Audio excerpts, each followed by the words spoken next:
It is said of the white snowfield that it is the center of the world, and it is home to terrifying monsters that inhabit its vast snows. Among these monsters, there is a giant white serpent that devours glaciers, a huge gray bear that causes earthquakes, and a cursed rat that corrupts and pollutes the seas. But despite all these horrors, an emperor who once escaped from that place mentioned that the monsters are not the most dangerous thing there. In the heart of the white snowfield, a man confronts a ferocious scorpion-like monster and engages it in a fierce battle, succeeding in eliminating it with swift strikes. After the battle, one of his companions remarks with disdain that what he did is exactly what one would expect from a barbarian, who always flaunts his ignorance as if it were a badge of honor. The silver-haired young man grumbles about how long he has had to spend with these fools, so the girl innocently asks him the meaning of the word ignorance, and whether it's something that can be eaten, prompting him to sigh in despair and tell her to forget it. In another scene, he scolds them for eating food he explicitly warned them not to eat, or they would die. He expresses his astonishment at how they devoured everything in less than a week,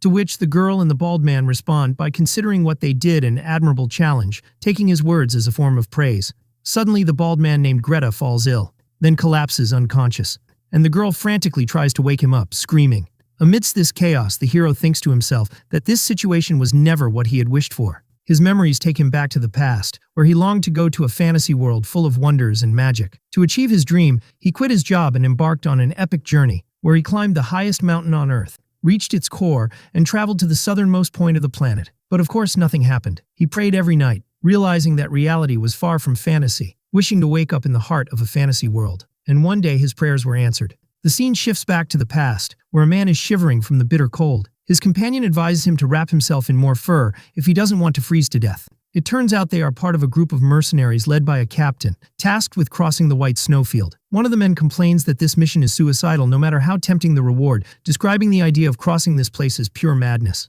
The captain orders them to be silent, reminding them that they all agreed to this mission. The man replies that they didn't know the situation would be this harsh and cold. Inside a warm carriage, an elderly servant asks a young lady named Melina from the House of Akasha if she is okay. She replies that she is fine. Outside, the voices of the guards are heard complaining about the deadly cold, prompting the servant to call them insolent bastards. But Melina defends them, telling her servant not to be so harsh, as they were the only ones who agreed to guard them during their journey across the white snowfield. Afterwards, Melina suggests they should bring the guards inside, as it seems absolutely freezing outside. The servant refuses her request, reminding Melina that she knows very well what inhabits this white snowfield. Melina guesses he means the monsters. The servant begins to tell a story about an emperor who lived long ago, who wished to control the entire world and sought to conquer the white snowfield to achieve his ambition. The emperor led his strongest fighters and soldiers and entered the snowfield himself. After a few years, his empire collapsed and was forgotten by history, and the emperor returned alone after losing all his fighters and soldiers. He looked decades older and spoke like a man who had lost his mind, confirming the existence of monsters in the snowfield. But he added that the most dangerous thing there is not a monster, but the barbarian. He likened the place to a hell from which no one returns alive. The servant tries to say that it's just a legend, but Melina insists that the emperor's words carried weight, as most of the creatures he described were later discovered. The servant smiles and adds that despite this, no one has ever claimed to have seen a barbarian. Melina admits that what he says is true. Outside, the mercenary captain suddenly orders everyone to halt, pointing out that there is something on the horizon. They cannot see the figure clearly in the distant horizon amidst the falling snow. The captain tells them the good news is that the newcomer is small, but the bad news is that it is heading straight for them. Everyone is shocked and expectant. As the figure approaches, they realize it is a human. But the real shock comes when they recognize him as a barbarian, striking terror into the hearts of the mercenaries. The barbarian approaches and speaks to them, explaining that he couldn't stand the sight of the other barbarians and went out for a walk. He introduces himself as Ketal from the Achin tribe, expressing his surprise at the presence of strangers in the snowfield and considering it a stroke of luck. Ketal guesses they are a group of mercenaries protecting a merchant caravan and suggests they turn back, though he doubts they will. He then asks if their employer is in the nearby carriage. Afterwards, he surprises them with a smile, saying he would like to be hired too.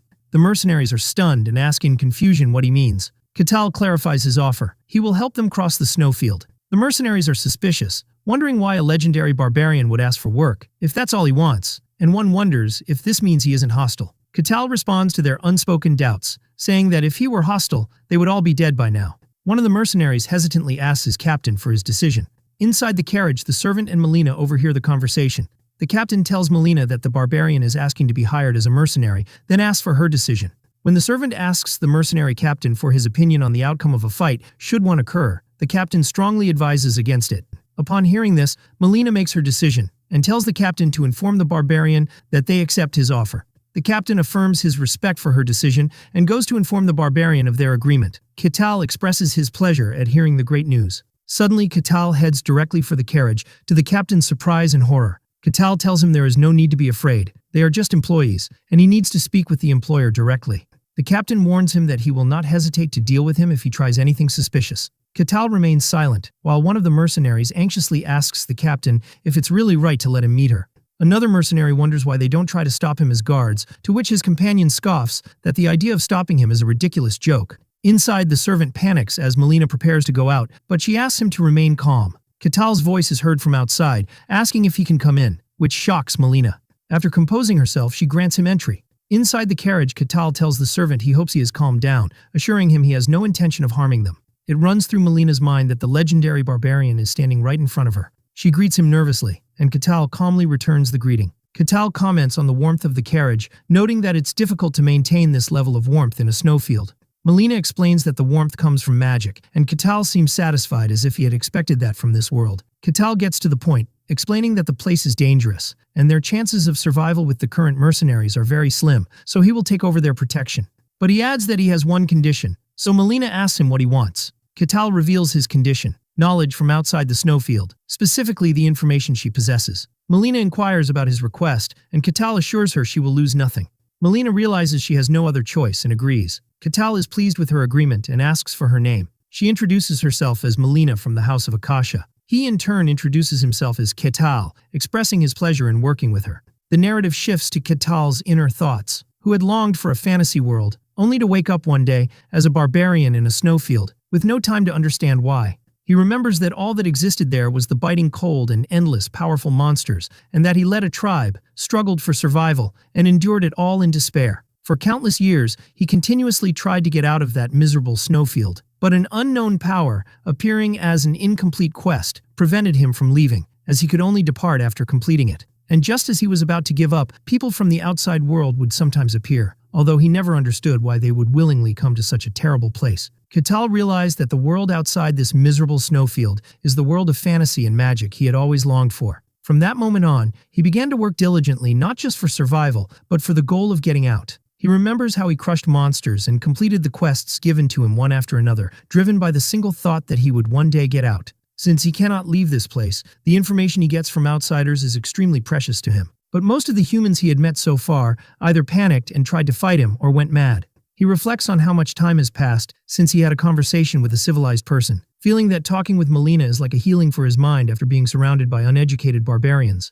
The scene returns to the present, where Kital deduces that they are transporting weapons. Melina asks him in surprise how he knew that. He explains that he can hear the sound of sharp weapons from the carriages, making it obvious, and then asks her if there is a war going on outside. Melina confirms that the Empire and the Kingdom are currently at war, to which Kital comments that the outside world isn't entirely peaceful either. Melina adds that the Great Empire is pushing hard with immense numbers, but the Kingdom does not give in easily, and that swordmasters and heroes are protecting the borders. These terms pique Kital's curiosity, and he asks what kind of power they use. Melina asks if he doesn't know about mysticism, and he replies that he has never left this place. Melina admits she doesn't know the exact details either, but she begins to explain. She clarifies that there is a power called mysticism in the world, and that very few people can feel or use it. These individuals are given power ranks. The third rank refers to those who can only sense the power of mysticism. The second rank includes those who can actually use this power, and the first rank are those who can manifest the power in the form of mana or aura, with knights, mages, and element users typically belonging to this rank. She explains that beyond that, the ranks become meaningless, because their holders are beings beyond human comprehension. She describes the transcendent rank, people who can control and freely use mysticism, capable of splitting the heavens and the earth, and the swordmaster belongs to this rank. Finally, there is the hero, who is described as a mythical being that goes beyond controlling mysticism to influence the world itself. Melina concludes her explanation by noting that even a third-rank holder is considered a powerful person in a small region. After hearing all this, Kital declares that he would like to meet them, leaving Melina bewildered. Kital thinks to himself that he no longer remembers how long he has been trapped here, and he was just desperately trying to survive. All he knows is that he is in a snowfield in the middle of a fantasy world, and he cannot escape it. He desperately wants to get out of this snowfield. He corrects himself insistently, saying that he must get out. Melina resumes her talk, asking Kital if he is the barbarian from the legends. He replies that one could say so, and he deduces from her expression that she is aware of his existence. She confirms there is a legend about him, which surprises Katal to hear. Katal laughs as he realizes the madman he met before must have been the emperor from the legend. He then assures Melina that her legend is likely true, as such a person did come here a long time ago. Katal changes the subject, wondering why they are transporting such a large quantity of weapons through this particularly dangerous snowfield. When Katal asks her the reason for her journey, Melina replies that they need a lot of money. She explains that her family, who has been in trade for generations, has accumulated massive debts due to the schemes of envious rivals, and that this journey is to prevent their family's collapse. Katal cleverly deduces that her plan to pay off the debts is to sell weapons to the kingdom, which is at war with the Empire, surprising Melina with his ability to know that. Katal explains his reasoning, saying she previously mentioned that the Empire attacks with huge numbers, meaning it doesn't lack weapons, and therefore it is the kingdom that needs them. And when supply is low and demand is high, prices rise. He concludes that although he doesn't know the value of things outside, the profit must be worth the risk of crossing the snowfield. He also deduces that since they are taking this dangerous route, there must be no other way to reach the kingdom, suggesting their territory's borders touch the Empire's. Melina confirms that his deduction is correct. Melina is stunned by his shrewdness, thinking that this is impossible, as she had heard the legendary Barbarian was a savage ignoramus, and she wonders about his true identity. Suddenly the carriage shakes violently, and the servant cries out in surprise. Katal calmly announces that they have uninvited guests. Outside, a huge, deformed monster appears before the mercenaries, and they recognize it as a black slime. Katal asks if that is its name, and Melina confirms it, adding that it is a monster recorded in the archives. She adds that many powerful adventurers have challenged the snowfield over the years, and though few returned alive, they left records of the creatures they encountered, and the black slime appears in most of these records. She then asks Katal if he knows it too. Katal nonchalantly replies that of course he knows it. They are rubbery things that are okay for a snack, describing them as a decent meal. Melina is horrified and asks him in disbelief if he eats them. He asks if she wants to try one and suggests they hunt some, but she refuses in a panic. The black slime prepares to attack, and everyone looks to Katal for help. But Katal clarifies that he has a pact with them to protect their lives, and therefore he will only intervene if there is a real danger. He tells them they can handle this thing themselves, and more importantly, he needs to assess the power level of the outside world for himself. The monster attacks the mercenaries, and the captain orders his men to raise their shields. The mercenaries struggle against the monster's powerful attacks.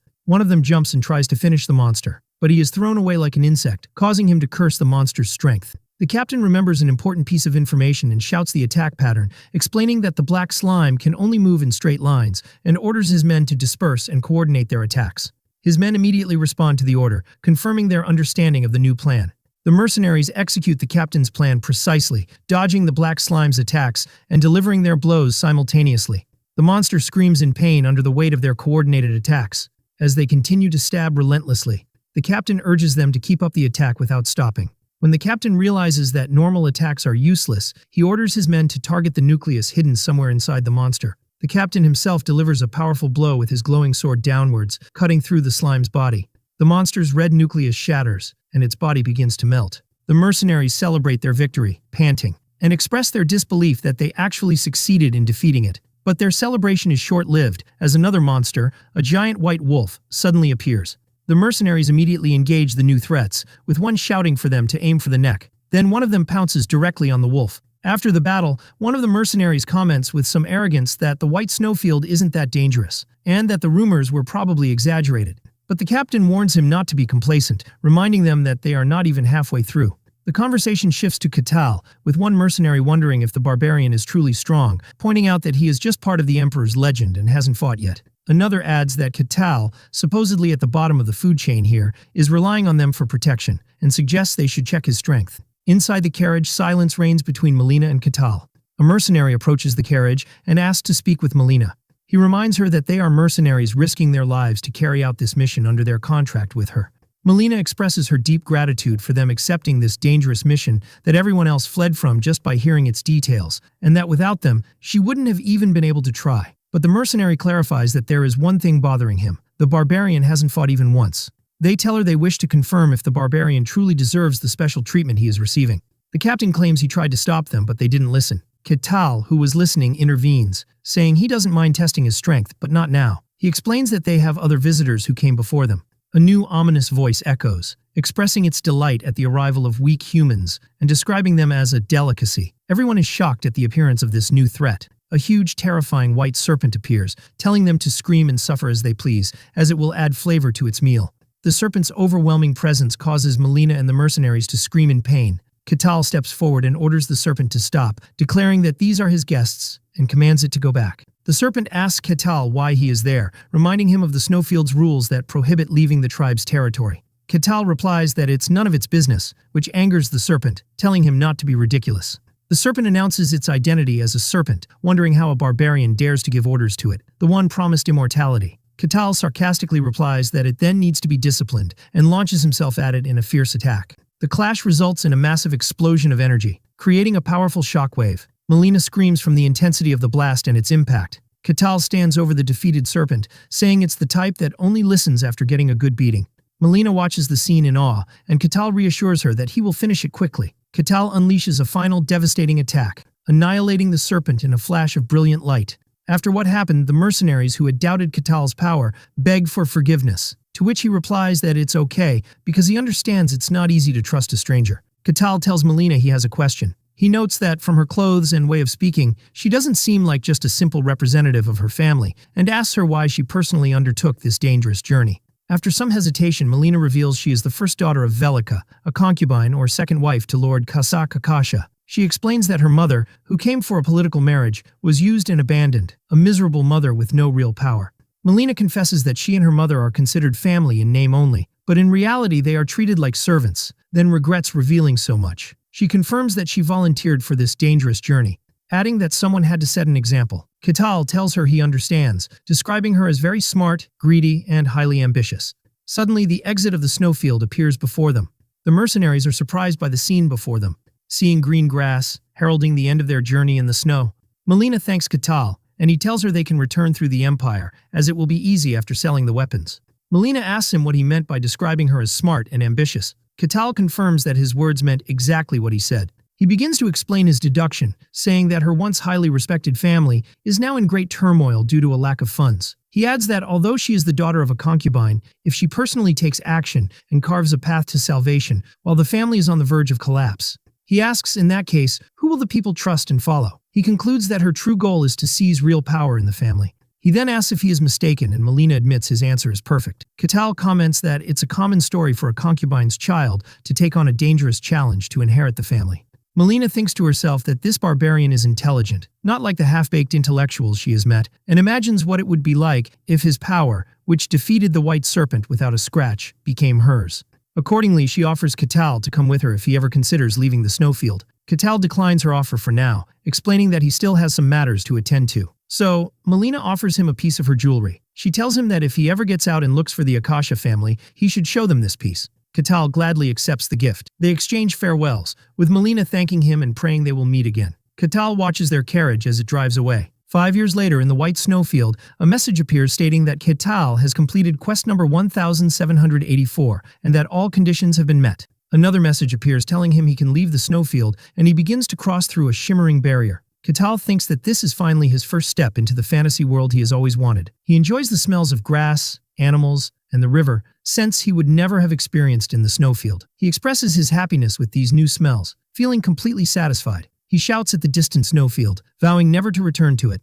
He reflects on finally reaching the world he dreamed of, the world of fantasy and mystery he thought he would never reach, and that, although the starting point was terribly wrong, he managed to survive. He announces his intention to enjoy this world with all its dragons, elves, magic, and swords. He believes his intense desire to reach this fantasy world is what kept him alive in that hell. Then he senses a gathering of beings nearby. He assumes this gathering is a village and feels excited to finally see a civilized town. He remembers the ignorant barbarians he lived with and how they were oblivious to the importance of shelter, and feels a strong nostalgia for a well-designed human settlement. As he wonders how to introduce himself politely, he hears a voice. The voice announces to the dear elf villagers that this place will become their new home. He watches a group of elves unloading their belongings and celebrating their new home.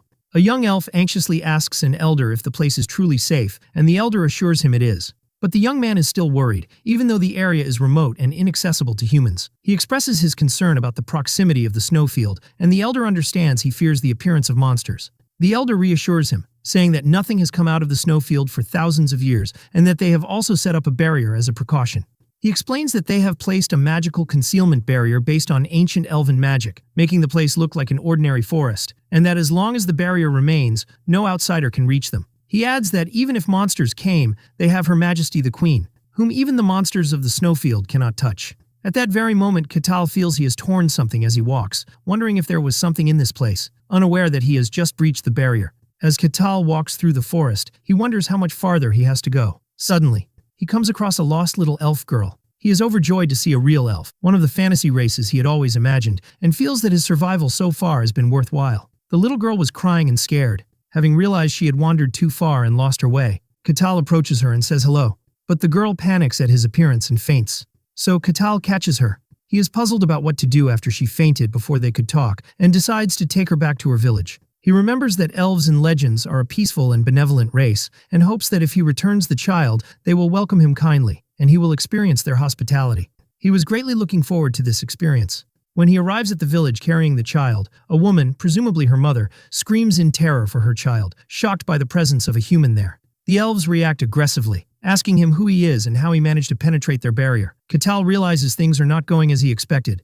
The child's mother continues to scream. The elf elder expresses his shock, wondering how a human could have entered their protected land with a barrier. One of the elves tells him there is a crack in the barrier, and the elder panics, asking for the whereabouts of Her Majesty the Queen, and is told she has left for a short reconnaissance tour. Katal tries to explain that he is not their enemy, but a warrior threatens to hunt him to the ends of the world if he doesn't return the child. The elder declares that their location has been exposed, and concludes that since the barrier has been breached, the humans must have come fully prepared. He wonders how long the humans have been tracking them. Katal realizes they think he is a kidnapper, and decides he must clear up the misunderstanding first. He places the child, who has regained consciousness, on the ground, and tells her to go back to her people. The child looks at him, terrified by his frightening appearance, then runs away. The child cries and screams so intensely that Katal wonders if his face is really that scary. He is a little shocked. He thought his appearance was decent enough when he was in the snowfield. He tries to talk to them again, explaining that he returned the child and is not an enemy. But the elder shouts that the hostage has been released and orders everyone to attack, and the elves aim their arrows at him. They shoot their arrows, and Katal wonders if they are even listening to him. Katal reflects on the situation. In legends, elves are a kind, nature-loving, and peaceful race, but the real elves he has met are violent and savage. He concludes that elves, in the end, are a race that lives in nature, which means their way of life might be more brutal than he had imagined. He concludes that nature is a world of survival of the fittest, far from peaceful, and in that sense, the elves' brutality can be understood. As arrows rain down on him and bounce off his body harmlessly, he calmly accepts that this is reality. The elves are shocked, and the elder wonders what kind of magical tool Katal is using, ordering the archers to continue the attack, assuming he has his limits. Katal decides to calm them down and unleashes a massive wave of purple energy. The explosion creates a powerful shock wave, sending the elves flying through the air. The elder stands in a daze, wondering what just happened. Katal, standing in the crater created by the blast, repeats that he is not their enemy. He thinks to himself that he might have misjudged his strength a little. At that moment, Katal is attacked by another arrow surrounded by a phoenix-like fiery aura, and the attack causes a powerful fiery explosion. It was the elf queen, Markria Hashian Karusia, who launched the attack and asks what is going on. The elder informs her that a human has attacked them. The queen concludes that what she feared has happened, and that this place is no longer safe. Katal tries to speak with her, hoping she will listen to his story. The elder is stunned that Katal is still standing after taking a direct hit from Her Majesty. The queen asks Katal if he is another powerful enemy who has come to harm them. She declares that humans are despicable creatures and introduces herself as the queen of the Leaf tribe. She aims a glowing arrow at him, vowing that he will pay dearly for daring to covet them. Katal feels frustrated, wondering why they can't even talk even though they speak the same language, and whether she is intentionally ignoring him or if the relations between humans and elves are just that bad. He decides that using force is unavoidable, remembering the lesson he learned in the snowfield. If they don't listen, beat them until they do. The queen releases her magical arrow. The arrow transforms into a massive spectral dragon head and heads towards Katal. Katal prepares for a counterattack, gathering energy in his fist. He punches the spectral dragon with his fist, creating a massive explosion. The queen is shocked by the result. Katal looks at his fist and comments with regret, suggesting he might have overused his power, and the queen is thrown backward. The queen falls to the ground, defeated. Katal thinks that perhaps he should have controlled his power more. The queen realizes from this brief clash that her opponent is strong, at least at a transcendent level, and wonders why someone so powerful is here. The elf queen recognizes Katal's power and orders her people to leave the area immediately for their safety. The elves withdraw on her command. The queen tells Katal that she acknowledges his strength, but assures him he will never achieve his goal. Katal thinks to himself that the situation has turned into a complete disaster when all he wanted was to talk to them. The queen begins to chant a powerful spell, summoning a horned being that carries the purest flame. She summons a great spirit in the form of a flaming bull, named Vigo. Excitement fills Katal, who thinks that the creatures in the snowfield were terrifying and strange, but this is a real summoning. He remembers that although some creatures in the snowfield had a fantasy-like appearance, most were hideous. But this creature before him, a bull with flaming horns, is completely different. He thinks excitedly that this is a true spirit and this is true fantasy. The queen orders Vigo to eliminate the enemy, but the high-level fire spirit mutters that summoning contracts are nothing but a nuisance and a hassle. The queen orders him to be silent. She thinks to herself that powerful spirits are usually old and arrogant and that she would not have succeeded in making this contract without the help of another tribe, and she never expected to have to summon him in this way. She again orders Vigo to fulfill his contract. Vigo asks if the contract requires killing the human before him, but he suddenly hesitates when he notices something strange about Katal. He looks at Katal's intimidating aura and wonders if he is truly human. Meanwhile, Katal is still in a daze from the splendor of the fantasy scene, before realizing with disappointment that the human to be killed is himself. Vigo scoffs at the audacity of a human to covet a race of nature and decides he will burn him to ashes. Vigo charges towards Katal. Katal prepares to block the attack. Suddenly, the queen winces from the impact of a shockwave. When she opens her eyes, she is shocked to see Katal had easily blocked Vigo's attack and grabbed his horn. Katal smiles and thinks that he feels more at ease seeing a monstrous form because he doesn't hesitate to beat it to death. The queen watches the scene in horror. Katal unleashes a devastating attack that causes a massive explosion, destroying the forest, the surrounding rocks, and its echo reaches the atmosphere. The queen screams from the force of the explosion. The green forest turns into a huge crater, and the queen looks on in disbelief at what happened. Katal walks toward the defeated queen in the middle of the crater and approaches her. The defeated elf queen begs him to at least spare her people. Katal calmly assures her that he is not their enemy. The queen is shocked, unable to speak. After long talks, the elves finally accept that he was not really their enemy.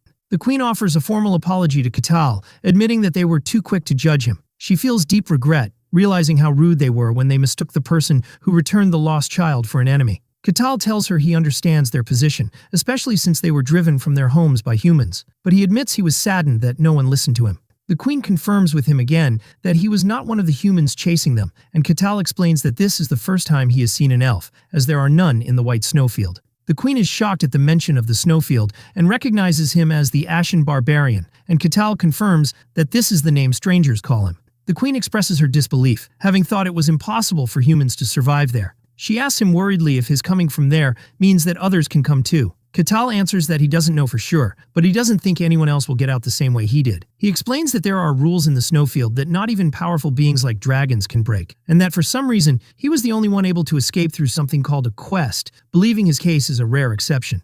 The queen is relieved. Then Katal asks her about the state of her summoned creature. He bluntly reminds her that the bull was split in half. The queen reassures him that there is no need to worry, as spirits are beings of nature, and it has simply returned to the spirit world. And feeling sorry for her rudeness, she asks if he desires anything, promising to grant his wish. Katal thinks about the concept of a spirit and asks if non-elf beings can make a contract with one. At first, the queen thinks it's impossible, but she reconsiders, stating that there are some humans close to nature who can make pacts with spirits. After thinking, she tells him that if he wishes to contract a spirit, he should go to Elfo Sagrado. She explains that this place is the sacred land of all elves where their god resides, and that he might be able to fulfill his wish there. Katal asks if a human like him can go there. The queen replies that it might be possible with her recommendation, and offers to give him the location on the condition that he keeps it a secret. The queen's inner thoughts reveal that Elfo Sagrado is the dream destination for all who study elves. She thinks that elves never reveal its location to other races because humans pose a great danger to this sacred place. Despite this, she decides to trust him and offers him a glowing crystal. Katal accepts it gratefully. The queen explains that even if he reaches the area, their god will surely test him. But she expresses confidence that he will succeed and wishes him a safe journey, and Katal thanks her. The queen formally introduces herself as Markria Hashian Karusia, queen of the Leaf tribe, and asks for his name. He introduces himself as Katal, the barbarian.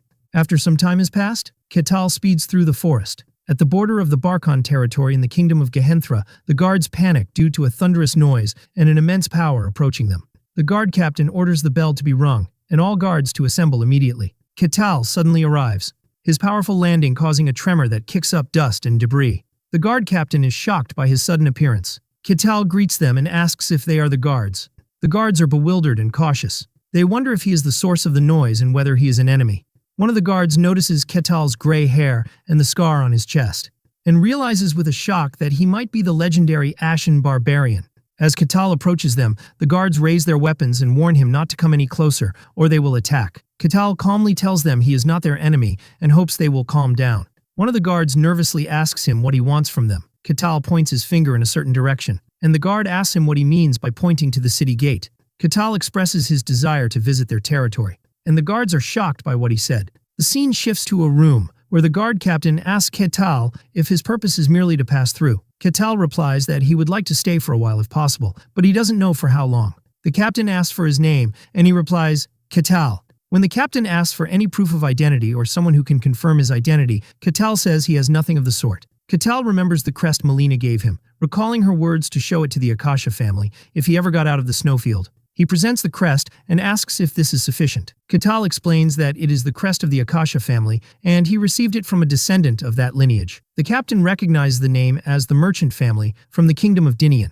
The captain recalls hearing about a merchant family that came to the snowfield a few years ago, and notes that the Akasha family's influence has grown rapidly recently after a change in the family head. Ketal asks again if the crest is enough to confirm his identity. The captain says it doesn't look fake, but it's hard to confirm since it's not from their kingdom. The captain decides that although the crest isn't a complete confirmation, it is useful. He allows Ketal to enter, but on one condition. He clarifies that the condition is to confirm that he is not a dangerous person.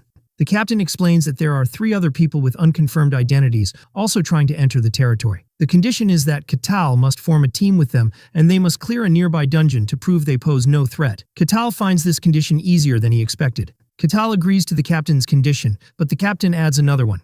The second condition is that after clearing the dungeon, Ketal must report all information about the operation to them. Ketal understands the captain's clever plan to have the people with unknown identities watch each other, and through their reports, he will be able to expose any suspicious ones among them. The captain changes the subject, flustered, and asks Ketal if he is really a barbarian. Ketal confirms that he is indeed a barbarian. The captain expresses his surprise, admitting he has never seen a barbarian like him before and had thought they were just an ignorant race, then ends the conversation and tells him to set off. The scene shifts to a waiting room, where a man named Alessandro Tyrannus, a supposed holy knight, complains about having to enter a dungeon with a scoundrel who takes advantage of people. A thief named Kasan Hak retorts, sarcastically asking if the old man is venting his anger on him because another thief scammed him out of all his money. Alessandro gets angry and asks how a thief dares to insult a holy knight. Kasan mocks him, questioning if real holy knights wear worn-out armor, and says if he were a real knight, he wouldn't be here in the first place. He concludes that Alessandro is just a wandering warrior, and that they are both the same kind of insects. Alessandro erupts in anger and threatens to fight. Kasan scoffs at him, asking if he thinks his shabby armor will protect him. The third team member, a priestess, intervenes and asks them to stop. The priestess, Hayez of Calusia, expresses her concern about having to clear a dungeon with these people. The guard captain enters and tells them the minimum for entering the dungeon is 4 people, and that someone else will be joining them. The priestess hopes the last person is normal, and the captain tells her she can judge for herself as he has just arrived. Ketal enters the room, and the existing team members are shocked by his presence. Ketal cheerfully asks them if they are his team members. The team members react in shock. Alessandro notes his massive size. The priestess wonders if he is human, and Kasan feels the immense pressure emanating from him. Ketal says hello. The guard captain tells them they can introduce themselves while he steps out for a moment. Ketal begins by introducing himself, saying he is Ketal, a barbarian. He then asks the thief for his name, who hesitantly introduces himself as Kasan Hak. He moves on to the holy knight, who introduces himself as Alessandro Tyrannus, and Ketal asks him if he uses holy power. Alessandro nervously explains that he is a somewhat special holy knight and cannot use it. The priestess introduces herself as a priestess of Calusia, the god of lies and deceit. Ketal asks her why her identity isn't confirmed since she is a priestess. She explains that the god she serves is not highly regarded. After the introductions are complete, the guard captain announces that if they are ready, they should set off. Silence and tension fill the air as the team makes their way. The accompanying guard announces their arrival. The guard points to the dungeon entrance. He explains that it is a 3-floor dungeon, and the monsters that appear inside are undead. The objective is to clear it and find a crest inside. Ketal asks Kasan to explain the plan before they begin. He starts to explain, and when he addresses Ketal as Sir, Ketal cheerfully tells him to drop the formalities because they are comrades. Kasan assigns the roles, saying Ketal and the warrior, Alessandro, will form the front line while he will check for traps. He adds that the priestess will support the battle from the rear with her divine powers. Katal agrees to the plan, which confuses Kasan. Katal then enthusiastically announces that they will set off. The team enters the dark dungeon, with Katal leading the way. Inside, Kasan notes the pitch-black darkness and the absence of the usual traps or keys, finding it suspiciously ordinary. Suddenly, Kasan stops the group, pointing out that there is a monster, although Katal sees nothing. He points to the bone fragments scattered on the ground, explaining that they are skeletons that will rise and attack them if they get any closer. Kasan realized to himself that the guard captain knew about this, and that this dungeon was not just a test, but a way to get rid of troublesome outsiders. Katal thinks about the word skeletons. Alessandro explains that skeletons are powerful monsters that keep moving even if they are injured or their limbs are cut off. He adds that their defense is high because they are made of bone, making the dungeon's difficulty higher than expected. Kasan takes the lead again, telling the priestess to prepare her divine power, Alessandro to ready his shield, and Katal to get ready as well. He explains that his role is to exploit opportunities during the fight, and advises them to target the skeleton's weak point, the neck, and to strike it multiple times due to its toughness. Katal thinks that Kasan is a good leader. As soon as they advance, a skeleton rises from the ground. The team members prepare for battle, but Katal simply raises his hand. With a single easy blow, he shatters the skeleton's skull. He then blows the magical dust off his hand. The rest of the team is completely stunned. Katal comments to Kasan that he was right. The skeletons don't move after their heads are crushed. Kasan laughs nervously and explains that's not what he meant. Smashing a skeleton's bones with a single blow is nearly impossible, even for skilled swordsmen, unless they can use aura, which means Katal's strength is beyond comprehension. Kasan continues his thoughts, explaining that the only way to defeat a skeleton enhanced by dungeon magic is to repeatedly attack its neck to sever the neck bone, much like felling a tree. He concludes that what Katal did, shattering the skeleton's head and turning it to powder with a single blow, is logically impossible. He admits to himself that he knew Katal was strong from the first moment, but he never imagined he was this strong. The team members look at Katal in shock, and Alessandro wonders if he is really human. Katal simply says they should keep moving forward. The rest of the team immediately responds, agreeing nervously, and Katal finds their sudden haste amusing. As they continue on their way, Katal plays with a skeleton's skull. Suddenly, a large group of skeletons confronts them, and everyone prepares for a tough battle. But Katal stops them and asks for a favor. He asks to handle these skeletons himself, justifying it by saying he has some things he wants to check. The team members immediately agree, awed by his power. Katal thanks them. Alessandro wonders what he intends to do. Katal approaches the skeletons, finding their structure interesting. One of the skeletons begins to attack him, and he seems to be analyzing its movements and structure. He then addresses one as if it were a training partner, asking it what it will do now. The skeleton attacks him with its sword. Katal easily dodges the blow. He then grabs the skeleton's hand and asks with a smile what it will do about this. He then breaks the skeleton's arm with his bare hands, and the skeleton is surprised by what happened and feels insulted. He then skillfully catches its fallen sword with his other hand. Katal mocks the situation, commenting on the skeleton's ability to switch hands. When the skeleton attacks, Katal grabs its hand again. He then breaks the blade and dismantles the skeleton's arm. The skeleton continues to attack, but Katal dodges it with ease. He blocks the skeleton's direct blow with his hands, smiling and expressing admiration for the skeleton possessing intelligence. One of the team members groans in disbelief. Alessandro is completely stunned as he realizes the reality of Katal's seemingly impossible strength. Alessandro thinks to himself that this is a true barbarian. Katal removes the skeleton's skull and then crushes it under his foot. He then apologizes to the team for keeping them waiting, but the team members, now in a state of awe, tell him he can do whatever he wants. When Katal suggests they continue, the team nervously agrees. They reach the entrance to the second floor. An exhausted Kasan suggests they take a short break. Katal agrees, much to Kasan's relief. During their break, Katal says he has some questions about the dungeon. The priestess Hayez invites him to ask. Katal begins his talk by shyly admitting that he lacks a lot of knowledge. Hayez encourages him, saying that the desire to learn is a wonderful quality, and asks him what he is curious about. Katal notes that the dungeon was very close to the territory. He asks if the presence of dungeons and monsters near where people live isn't a problem. Hayez explains that dungeon monsters don't usually come out, and that although there are exceptions, they are dealt with beforehand. Kasan adds that dungeons appear naturally, sometimes as caves or towers. He points out that most of them appear near large population centers. Hayez adds that when a dungeon appears, the territory assesses its danger level, and then people like them are sent to deal with it. Katal asks if they appear within the territory itself, and the priestess clarifies that they appear at a certain distance from populated areas. Katal then asks if there is a reward for successfully clearing the dungeon.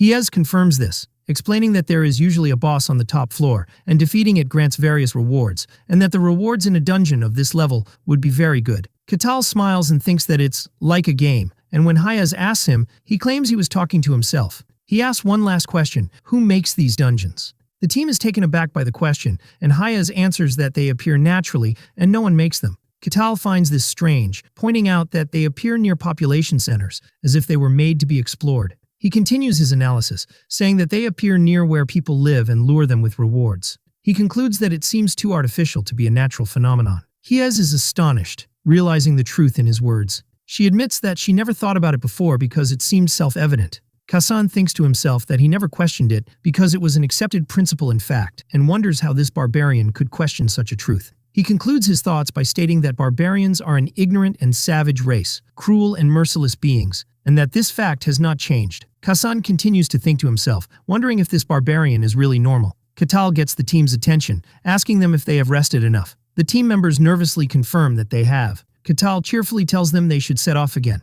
The team ventures deeper into the dungeon. They encounter something, and Katal asks about it. Kasan explains that it's a treasure chest, one of the labyrinth's rewards, and tells Katal he can have it if he can open it. He adds that opening a chest of this level requires a skilled thief with a proven ability in lockpicking. Kasan laments that a thief with such skill wouldn't need to enter a dungeon in the first place, suggesting they should abandon it. But Katal simply tells Kasan to open it. Kasan is shocked. Katal points out that this is a treasure chest and Kasan is a thief. Katal enthusiastically explains that opening treasure chests is the essence of a thief's work, and that he is excited to see a thief's skills for himself. Kasan thinks that Katal is not wrong, but there's a problem. If he could do it, he wouldn't be here in the first place. His internal struggle reveals his lack of self-confidence. He is just a minor thief, not even recognized by the Thieves' Guild, and he doesn't actually possess lockpicking skills. He can't tell Katal the truth, fearing that the anticipation in his eyes will turn to disappointment. Katal intervenes when he sees his hesitation, asking if he is incapable of even doing this, calling him useless.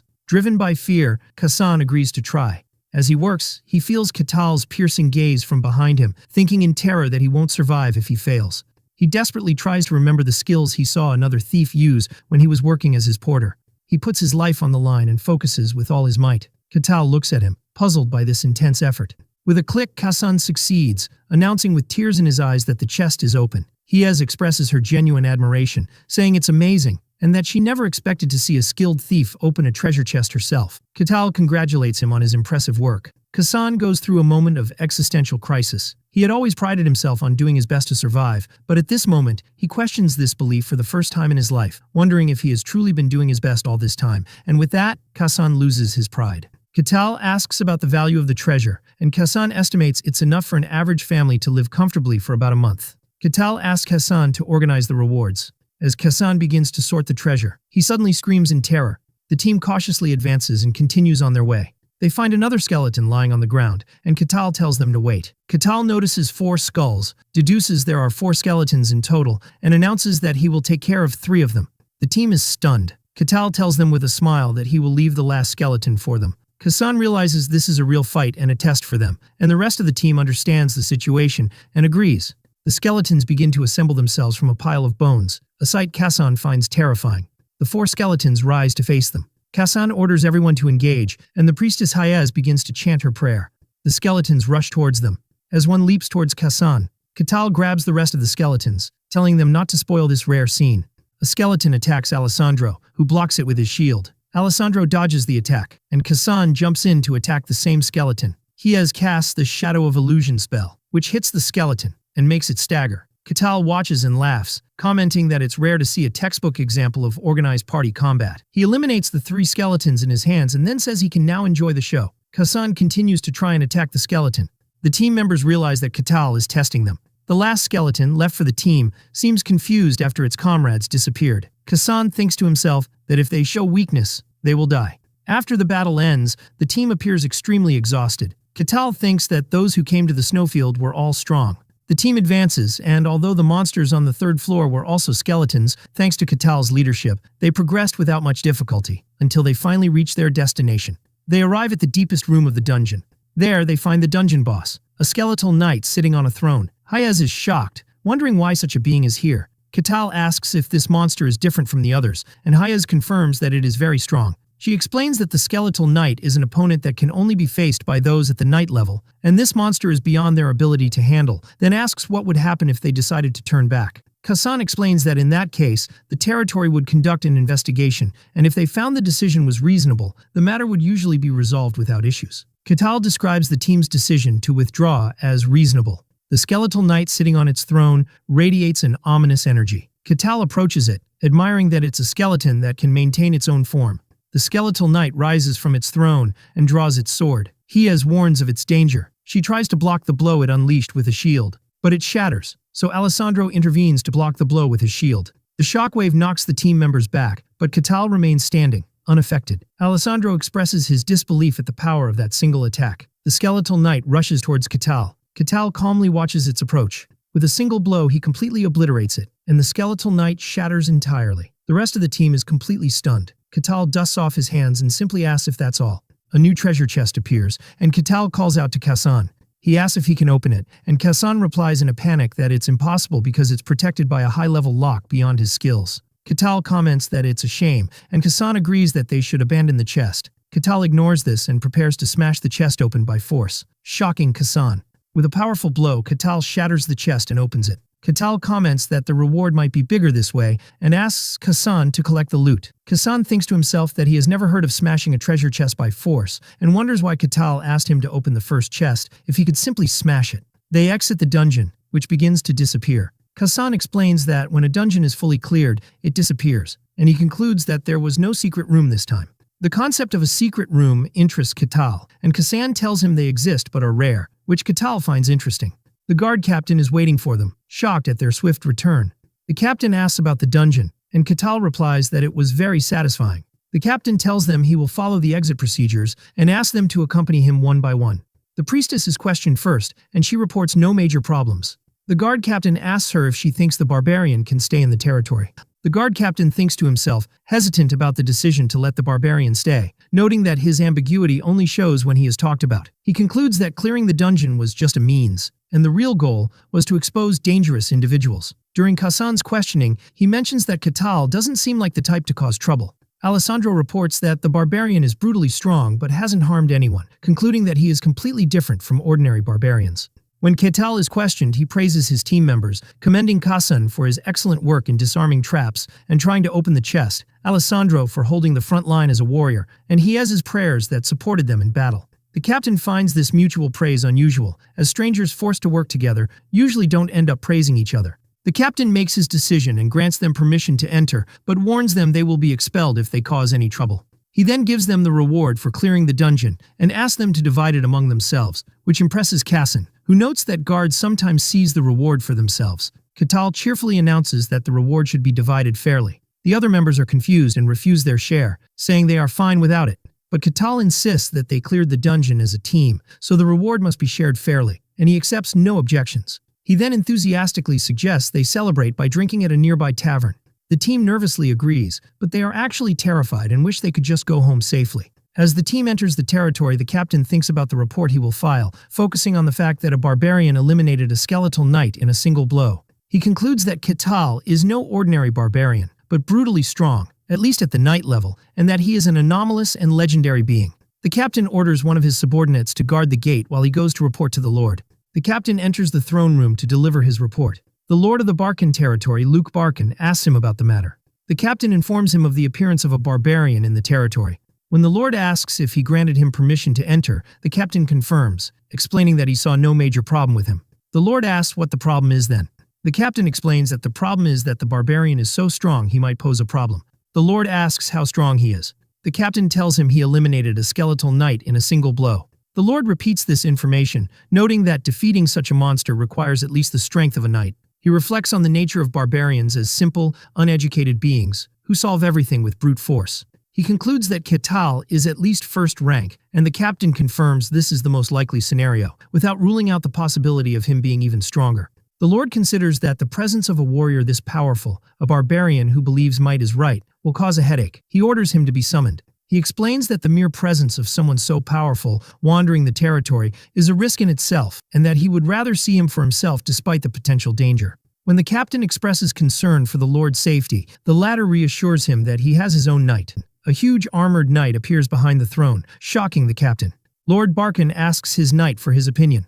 The knight confidently replies that although Katal may be strong, he is still just an ignorant barbarian and would be no match for his swordsmanship skills, which he learned directly from a great swordmaster. The Lord decides he will speak with the barbarian himself and orders him to be summoned. Meanwhile, Katal is celebrating with his team in a tavern. The rest of the team looks completely exhausted by Katal's massive appetite for food and drink. Katal comments that the food is delicious and the place is quiet, and tells them to eat whatever they like on his tab. He turns to Alessandro and verifies that he is a paladin. He then asks him what kind of holy power he uses, because he didn't see him use any in the dungeon. Alessandro nervously explains that he is still in the training phase and his divine power has not yet awakened. Katal comments that this is a pity, and then asks the priestess Hayez if there is a temple for her god, Calusia, nearby. Hayez replies that she doesn't think so, because her god is not widely welcomed. It is explained that Calusia is the god of lies and deceit, an outcast and rejected deity by the general populace. Hayez asks Katal how strong he really is. Katal replies that he is unsure of his rank because he has only recently left the snowfield, and in turn asks them about the strength of the skeletal knight. Hayez explains that to face a skeletal knight, one must be at least second rank, and to defeat it in a single blow as Katal did, one must be first rank. Katal concludes that his power level is considered second rank. At that moment, the panicked tavern owner interrupts them, announcing that the tavern is about to close, terrified by the barbarian's presence. Katal apologizes and asks everyone to leave. When he asks them if they have other plans, they all assert in a panic that they are very busy. Katal expresses his regret and bids them farewell, hoping to see them again. But their collective thought is that they never want to see him again. Later, Katal is resting in a bed at an inn. He is grateful that he could afford the inn thanks to the dungeon rewards. He considers this place a paradise compared to the snowfield. He thinks about his long journey to reach civilization and his desire to explore more. He decides he wants to go on an adventure and considers destinations like the Elf Sanctuary, the Tower of Magic, and the Royal Capital. He is awakened by a violent knock on the door. The guard captain is at the door and apologizes for waking him. The captain informs him that the Lord wants to see him personally. Katal is interested that the master of this land wants to meet him. He cheerfully agrees. As he gets dressed, the captain is puzzled by his easy agreement, wondering if he has come to the right place. As Katal walks through the territory, which he had only seen at night before, he finds the daytime scene absolutely wonderful. He thinks happily that if this is the kind of lucky fantasy he's going to have, he welcomes it any time. The accompanying guard is bewildered and decides he should distract Katal as much as possible. The guard captain announces the barbarian's arrival to the Lord, who orders him to be brought in. Katal enters the throne room. Lord Luke Barkin, the master of the Barkin territory in the kingdom of Gehenthra, welcomes him. They shake hands and Katal expresses his pleasure at meeting the rightful lord of the territory. He introduces himself as Katal the Barbarian. The guard is shocked to see a barbarian bowing his head. The Lord thinks that barbarians never bow their heads because strength is everything to them, and sarcastically comments that if one lives long enough, one will see everything. The Lord comments that Katal has learned proper etiquette and invites him to sit. Katal contemplates the design of the Lord's castle. He notices the knight guarding the Lord and compares the castle to those of the medieval era. He is amazed to see a real knight, just as he had imagined as a child. But the knight was emitting a clear and strong killing intent. The knight thinks that Katal is a fool for showing such an aura in the Lord's presence and vows that he will not leave here alive. The Lord tells Katal that the reason for his summons is simple. He wants to confirm a few things. Katal agrees and asks what the Lord wants to confirm. When the Lord asks about his origin, Katal replies that he came from the coldest place in the world, a world covered in white. He specifies that he came from the white snowfield, which shocks the Lord and his knight. The Lord realizes that Katal is truly a barbarian from the legends, a fact that is hard to accept. Katal adds that it was a horrific place, and whether the Lord accepts this fact or not is his choice. The Lord changes the subject and asks a different question about how strong Katal is. Katal rephrases the question, saying what matters is how dangerous his strength is. He answers that it's the wrong question because he doesn't know the standards outside the snowfield. The Lord suggests a way to find out his strength, a duel with one of his knights, with the promise of a handsome reward. Katal repeats the word, duel, and the Lord confirms it will not be a battle to the death. Katal smiles and says he likes the idea, feeling excited at the mere thought of dueling a knight. His thoughts reveal his immense excitement, not just to duel a knight, but a knight from a fantasy world, a being who uses mysterious power and aura. Katal thinks excitedly that he is really looking forward to this duel, considering it a chance to witness a real knight's skills up close. In contrast, Lord Barkin thinks that, despite Katal's politeness, a barbarian remains a barbarian, and his beastly nature that enjoys fighting does not change. The two combatants find themselves in a large dueling arena. The Lord announces the start of the match, expressing his hope that no blood will be shed. The knight arrogantly tells Katal to consider it an honor to witness his swordsmanship. Katal replies that he certainly hopes so. The knight is angered by Katal's calmness. and vows to show him the vast difference in skill. The knight launches his attack, his sword seemingly multiplying into 3. Katal is surprised by this technique, and realizes it is not just an illusion, and that the 3 swords are real, and wonders if this is swordsmanship. The knight is impressed by Katal's ability to dodge his attack by a narrow margin, but sees no need to follow up. With a simple flick of Katal's finger, the sword shatters and the knight is confused, wondering what that was. Before he can realize it, Katal grabs his face. He throws him away and the knight is defeated in a single blow. The Lord is in absolute shock, realizing that a first-ranked knight has been defeated in a single blow, and marvels at Katal's overwhelming power. Katal asks if the match is over. The shocked Lord confirms it is. The Lord assesses the situation in his mind. A barbarian defeats a first-ranked knight in a single blow. His power is monstrous, at least at a supernatural level, and the depth of his power is still unknown. He concludes that a barbarian with such power could upset the balance of power in the world. He decides it is time to inform that person, one of the few people in the world who holds the title of Swordmaster. The Lord contemplates the Swordmaster's arrival, wondering if he will be interested in the matter. Suddenly, a white-haired old man appears in the Lord's room. The Lord laughs, saying that the Swordmaster's tastes are as strange as ever, and the other replies that one needs some entertainment in life. The Swordmaster, who is called Cain, asks the Lord to tell him about this interesting matter. Lord Barkin welcomes Swordmaster Cain, expressing his honor at his visit on such short notice.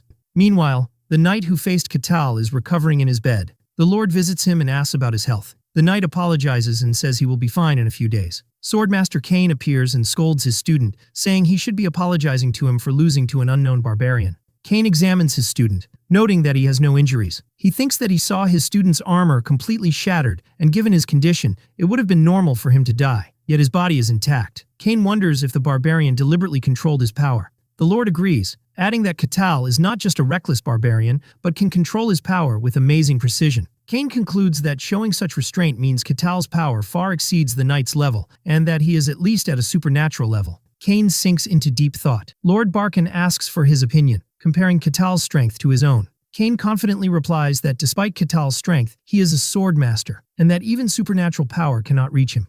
However, Cain notes that Katal did not use aura and yet possess such immense power. He agrees that this is impossible through normal means and wonders if this is the power of the barbarians of the White Snowfield. The Lord says he didn't believe it at first, but it seems to be true. Cain reflects on the idea of a legendary human coming from the White Snowfield. He wonders if Katal is truly human, or perhaps of another race, but he dismisses the idea of him being from another race. He reasons that if he were, he would not have shown any consideration for humans by sparing the knight's life, and concludes that this must be a misjudgment on his part. Cain is still concerned about the fact that Katal came specifically from the White Snowfield and wonders why he appeared from there, of all places, at this particular time. When the Lord asks him if something is wrong, Cain dismisses it as a matter for another time, grumbling about the strange requests the Emperor always makes. He reassures the Lord that it's nothing to worry about for now. Cain asks if the barbarian is still in the territory, and the Lord confirms he is. Cain decides he must confirm things for himself. Later, the guard captain asks Katal about his future plans. The captain gives Katal his reward for the duel and informs him that the Lord will no longer interfere with his activities within the territory. Katal thinks that although his plans are not set, it would be good to have an officially recognized identity to avoid future trouble. The captain explains that there are ways to achieve this, either get a high-level sponsor or become a mercenary. He elaborates that if he builds a record of achievements as a mercenary and gets recognition from the guild, his identity can be officially recognized. The guard captain thinks that getting a sponsor is the more suitable path for someone with this barbarian strength, as low-rank mercenaries are treated as mere errand boys. But Katal is charmed by the idea of being a mercenary, who takes requests and kills monsters, considering it the essence of fantasy romance. He asks where he should go to become a mercenary, and the captain tells him there is a guild hall. He eagerly asks the captain to guide him, and the bewildered captain agrees. The narrative explains that although some see mercenaries as romantic figures, they actually represent the lowest rung of society for those without official status. Even the strong ones often die in undiscovered dungeons or become scapegoats for dirty work. Upon arriving at the mercenary guild, he finds the place in chaos due to a violent brawl, with two mercenaries cursing at each other, while onlookers bet on the fight. Nearby, a woman asks the receptionist, Rosa, about the new recruits. Rosa sighs, saying they are all weirdos and hopeless. She mentally lists the new recruits: a madman claiming to be a holy knight, a thief, and a nun no one trusts because of the god she worships. Rosa laments that no respectable people have shown up, and wishes for a handsome prince on a white horse to save her from her job. At that moment, Katal enters the guild, surprising her. Katal surveys the place and recognizes it as the guild hall. The fight immediately stops, and everyone stares at the barbarian in shock. Catal approaches the reception desk and announces his desire to become a mercenary. A flustered Rosa asks him his purpose for doing so. Catal explains that he has various reasons, but he heard he could get official status by working as a mercenary. Rosa confirms this, but warns him that he will need a solid track record of achievements. Catal agrees, so Rosa registers him for 5 silver coins, asking for his name and age. He gives his name as Catal but doesn't know his age, so she jots down an approximate one. After completing the registration, she gives him his mercenary tag, warning him not to lose it as it symbolizes his status. Catal accepts the tag. He immediately asks about available quests, expressing his desire to start right away. Rosa shows him the list of quests available to him. Catal is surprised to find that the list only contains F-rank quests, such as gathering herbs, cleaning basements, sewers and streets, and night watch patrols. Rosa nervously explains that as he is currently an F-rank mercenary, these are the only tasks available to him, and she is worried he might get angry because of his pride as a barbarian. As she begins to explain that he will be able to take on harder tasks after building a work record, Catal interrupts her, saying he will take one of the quests. He points to the herb gathering quest. Rosa is surprised and asks if he is sure, and Catal replies that as long as it's a job that needs to be done, there's no problem. Catal asks where to find the herbs required for his quest. The receptionist, Rosa, explains that he will need to go out of the village and shows him a picture of the required plant. Catal confirms his understanding and says he will be back soon, to which Rosa hesitantly replies. Rosa is left bewildered by his calmness and acceptance. In the forest, Catal contemplates the image of the herb and wonders if it is used for treating wounds, noting its strange appearance. He decides to begin his first mission as a mercenary. About an hour later, Catal returns to the mercenary guild. He presents a huge pile of herbs and asks if this quantity is enough. Rosa is shocked by the large amount. When she examines the herbs, she is surprised by their excellent condition, noting that most mercenaries pick them carelessly. Catal proudly declares that despite his appearance, he is quite confident in his delicate touch. Rosa thanks him for his hard work and gives him his reward, a single silver coin. Catal realizes that this amount is barely enough to buy the cheapest meal. However, he feels deeply moved, as this is the first money he has honestly earned through labor. He tells the astonished Rosa that he is very satisfied and asks if he can take another mission immediately. Rosa is confused, believing it's impossible for him to be happy with such a meager reward. Catal explains that he wants to work as much as possible, as long as the day is not yet over. Rosa wonders why he seems so happy. She comes to the conclusion that this new mercenary is also a weirdo. Time passes and Catal chooses the warehouse cleaning mission for the day. Rosa notes that this is his third cleaning mission after gathering herbs, and wonders in confusion if barbarians like to clean. Hesitantly, Rosa approves his request. Catal arrives at the warehouse and announces that he has come to clean. The warehouse owner panics upon seeing a barbarian. The task of cleaning the warehouse and moving the goods was easy for him. His next task was street sweeping. Although controlling his strength was difficult at first, he completed the task without major issues. Someone was watching him from afar through a scope. The observer wonders why Catal is acting this way, as he is aware that Catal is at least supernaturally strong, a man whose power could affect an entire kingdom. The observer continues to think in confusion. This barbarian, who is supposed to solve everything with force, is doing menial jobs. What's stranger is that he's not doing them half-heartedly, but taking them seriously. While the observer is completely bewildered, Catal feels satisfaction and accomplishment from his simple work. Later, Catal receives his pay. Rosa tells him this is his reward for completing 15 missions, which is 15 silver coins. Catal thanks her and tells her he will be back the next day to start his second day in civilization. Catal walks through the city, enjoying the sights of daily life. He spots a building that turns out to be a library. When he enters, the librarian panics. He asks her if she minds him reading some books, which only increases her terror. Catal begins to read quietly. The swordmaster watches him in confusion, wondering if the barbarians of the snowfield are more civilized than others. Catal discovers from a history book that the Empire has won the war. He connects this information to Melina's visit a few years ago, who was on her way to sell weapons to the kingdom that lost the war. He reads that the Empire is now a dominant power, and that the kingdom of Barkan, where he is essentially a vassal state. The book goes on to explain that the Empire has swallowed half of the human world and continues its aggressive expansion. Catal thinks about the idea of world domination. He decides that's enough of human affairs and turns to what he really wanted to study: non-human races. He picks up a book that collects information on non-humans, realizing that the fantasies written in it are existing realities in this world. Catal continues his reading, learning about Mantamea, the tunnels of the dwarves, and the richest caves in the world. He reads about the fairy village Pizarabia and the sky city of the Celestials, Lagmeria. Then he reads about Elfo Sagrado, the sacred sanctuary of all elves whose location no one knows. Catal thinks that thanks to the information he got from the Elf Queen, he now has what it takes to enter this sanctuary. He is surprised to read that there are other places similar to the White Snowfield. The book describes demonic realms, places that do not allow human presence and are filled with twisted and deformed beings, and mentions that there are 5 particularly vast realms. These 5 realms are the Silent Forest, the Abyss, the Deep Sea, the Bottomless Pit, and the White Snowfield. The book states that terrifying beings called the Others inhabit these realms but cannot cross over into the human world. Catal marvels at the vastness of this world, as the snowfield alone was immense. He decides that this is all he can learn here and prepares to leave. He thanks the terrified librarian, who stammers a reply. Later, Catal returns to the mercenary guild and asks Rosa about today's missions. Rosa hands him the quest list. Meanwhile, Swordmaster Kane, who has been observing Catal for the second day, concludes that he is truly strange and decides he must meet him personally. Later that evening, Catal walks happily, having completed another 12 missions. He thinks that the small tasks are accumulating, and at this rate, the day he is recognized as a true mercenary will come soon. Suddenly, he feels someone following him and stops. He turns to face a hooded figure, Kane. Kane is shocked that Catal noticed him. Catal asks the person who has been following him all day about their purpose. Kane thinks to himself how Catal could have possibly noticed him. He is stunned because he had concealed his presence with aura, something that even those with the sharpest senses are not supposed to notice. When Catal sees the hooded figure's silence, he assumes it's a thief and prepares to fight, which confuses Kane. Catal thinks that even in safe places there are thieves. Kane panics, thinking that Catal won't believe him if he tells him he is a swordmaster.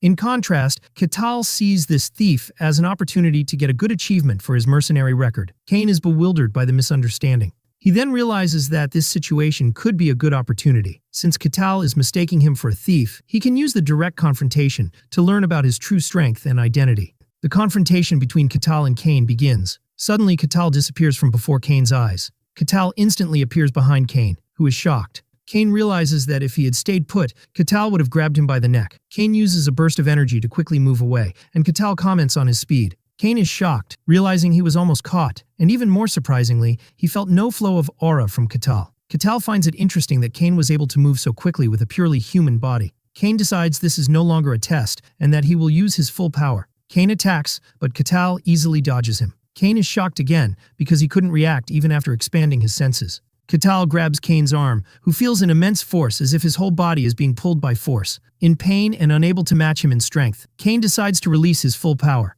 Green light mana envelops Kane's body, surprising Catal. The force compels him to retreat, while Kane looks at the energy in his hand. Catal still believes Kane is a thief, and comments that thieves these days have various techniques. Kane tells him to stop this nonsense. Kane thinks to himself how Catal is mistaking manifested mana, a level only the best can reach, for a thief's technique. He concludes that Catal genuinely believes this. Kane explains to himself that manifested mana can tear through solid steel, and a human body should be torn apart on contact, but Catal didn't get a single scratch. Kane marvels at Catal's ability to withstand it with his bare body, while Catal comments that Kane is using something interesting. Kane decides to end it and draws his sword, but Catal stops him with his finger before he can draw it. Kane tries to pull the sword with all his might against Catal's finger, but he is unable and is shocked and desperate, realizing that this is the end of the line for him. Catal looks at the defeated Kane, thinking that this is what thieves are like in this fantasy world. The guard captain arrives at the scene completely confused, wondering what is happening and why Swordmaster Kane is here. When he sees the scene, he assumes the barbarian has attacked the Swordmaster. Catal tells him that he has caught this thief.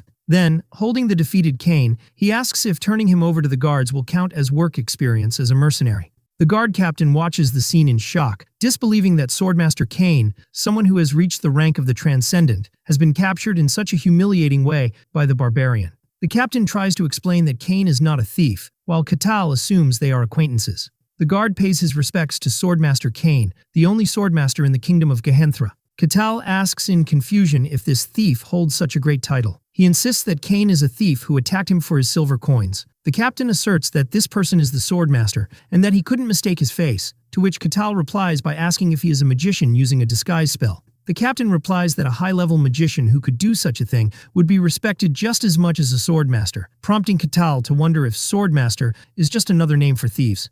The captain once again affirms that Kane is truly the swordmaster.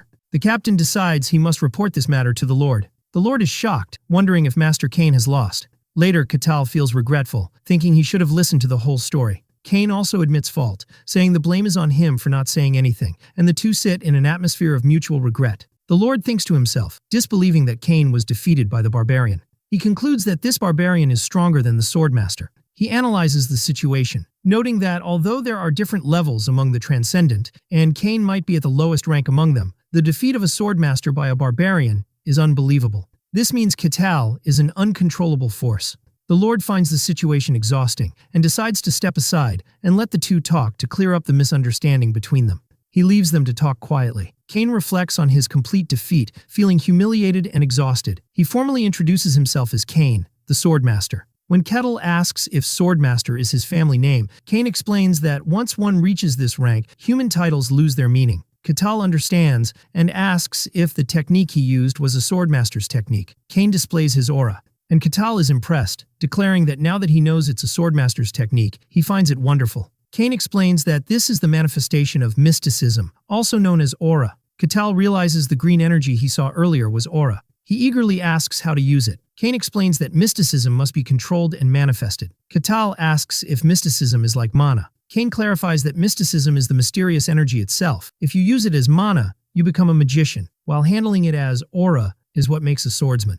After understanding that both mages and swordsmen use mysticism, Kettle shyly admits that he still lacks knowledge and asks Cain to teach him his technique. He insistently asks Cain to teach him. Cain is surprised by the request, asking why he is asking for guidance when he is the stronger one. Kettle replies that if Cain had used his sword in their fight, the outcome might have been different. Kettle expresses his excitement to learn, while Cain worries for his pride, anticipating it might be shattered further. Kettle thinks that what he learned of basic swordsmanship in his past life does not compare to this art. This is the true fantasy swordsmanship that uses mysterious aura. Cain begins to explain, stating that the hallmark of his school of swordsmanship is the embodiment of illusion and reality, and asks Kettle what he saw when he fought his student. Kettle realizes the knight he defeated was Cain's student, and describes how his sword strike split into 3 real attacks. Kettle understands that this is what is meant by embodiment. Cain explains that his style focuses more on technique than raw power. He adds that swordsmanship is the art of fusing the sword with aura to use mysticism,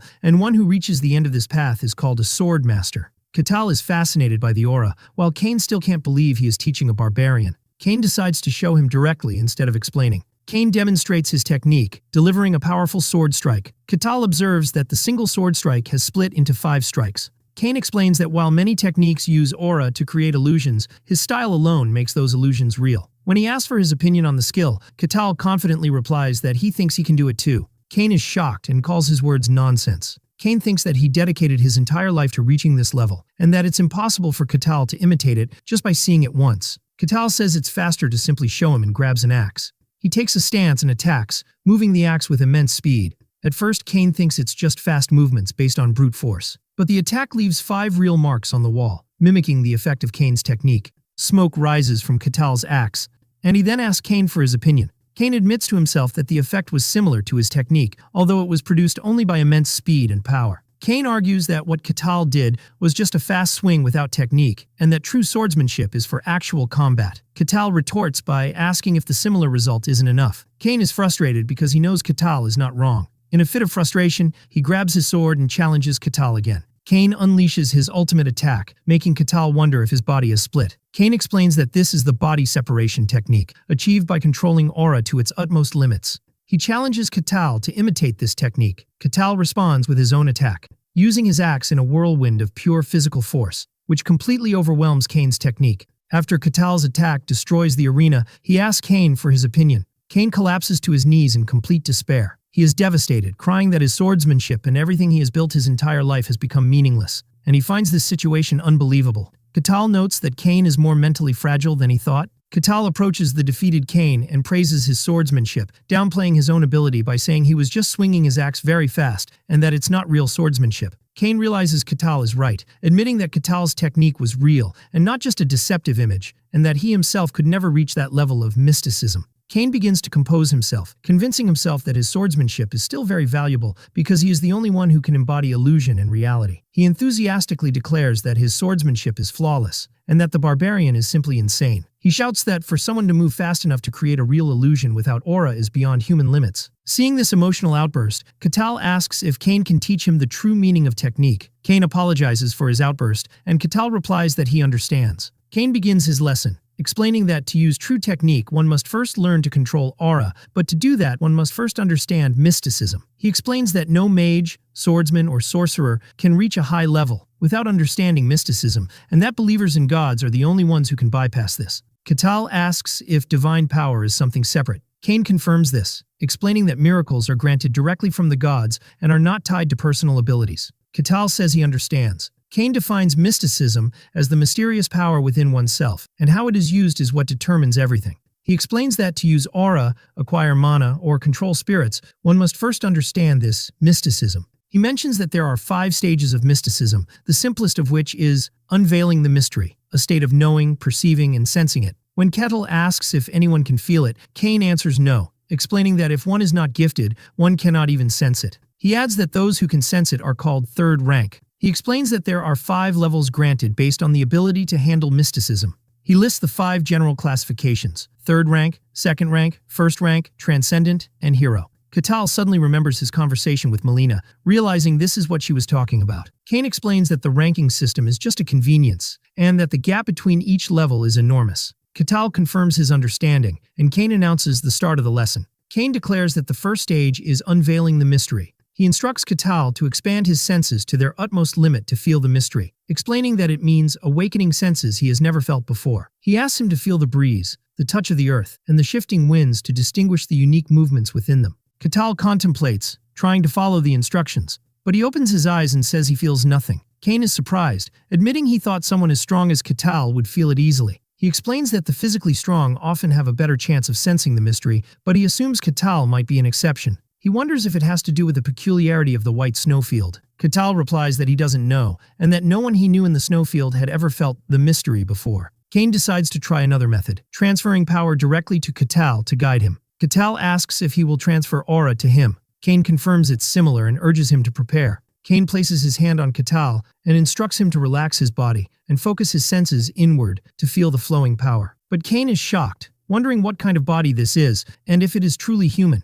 He thinks that Catal's body feels like solid rock due to the density of his muscles. When Catal notices his hesitation, Kane apologizes and says he will begin. Kane starts to transfer aura, believing that what's important is to awaken the latent mystery. But he is shocked again, realizing he cannot find the mysterious path within Catal's body. He corrects himself, saying he cannot reach it. He describes the experience as diving into a bottomless sea, where his aura touches nothing, or like pressing through a space of overwhelming density. Kane declares that it's no use. Catal asks worriedly if this means he lacks talent. Kane clarifies that's not it. In the end, one must find the path themselves. Catal says he knows that, but Kane drops the bombshell that he couldn't find that path inside Catal's body. Catal asks in shock if this means he can't sense the mystery at all, but Kane denies it, explaining he couldn't even confirm whether the path existed or not. He explains that Catal's body is strange, and that it is so deep and heavy that the aura couldn't properly reach its interior. Kane thinks that this is the first time he has seen something like this, where Catal's pure physical strength prevents aura. Catal is frustrated, wondering if even a swordmaster can't help him. Kane admits it's hard to say for sure because he couldn't confirm anything.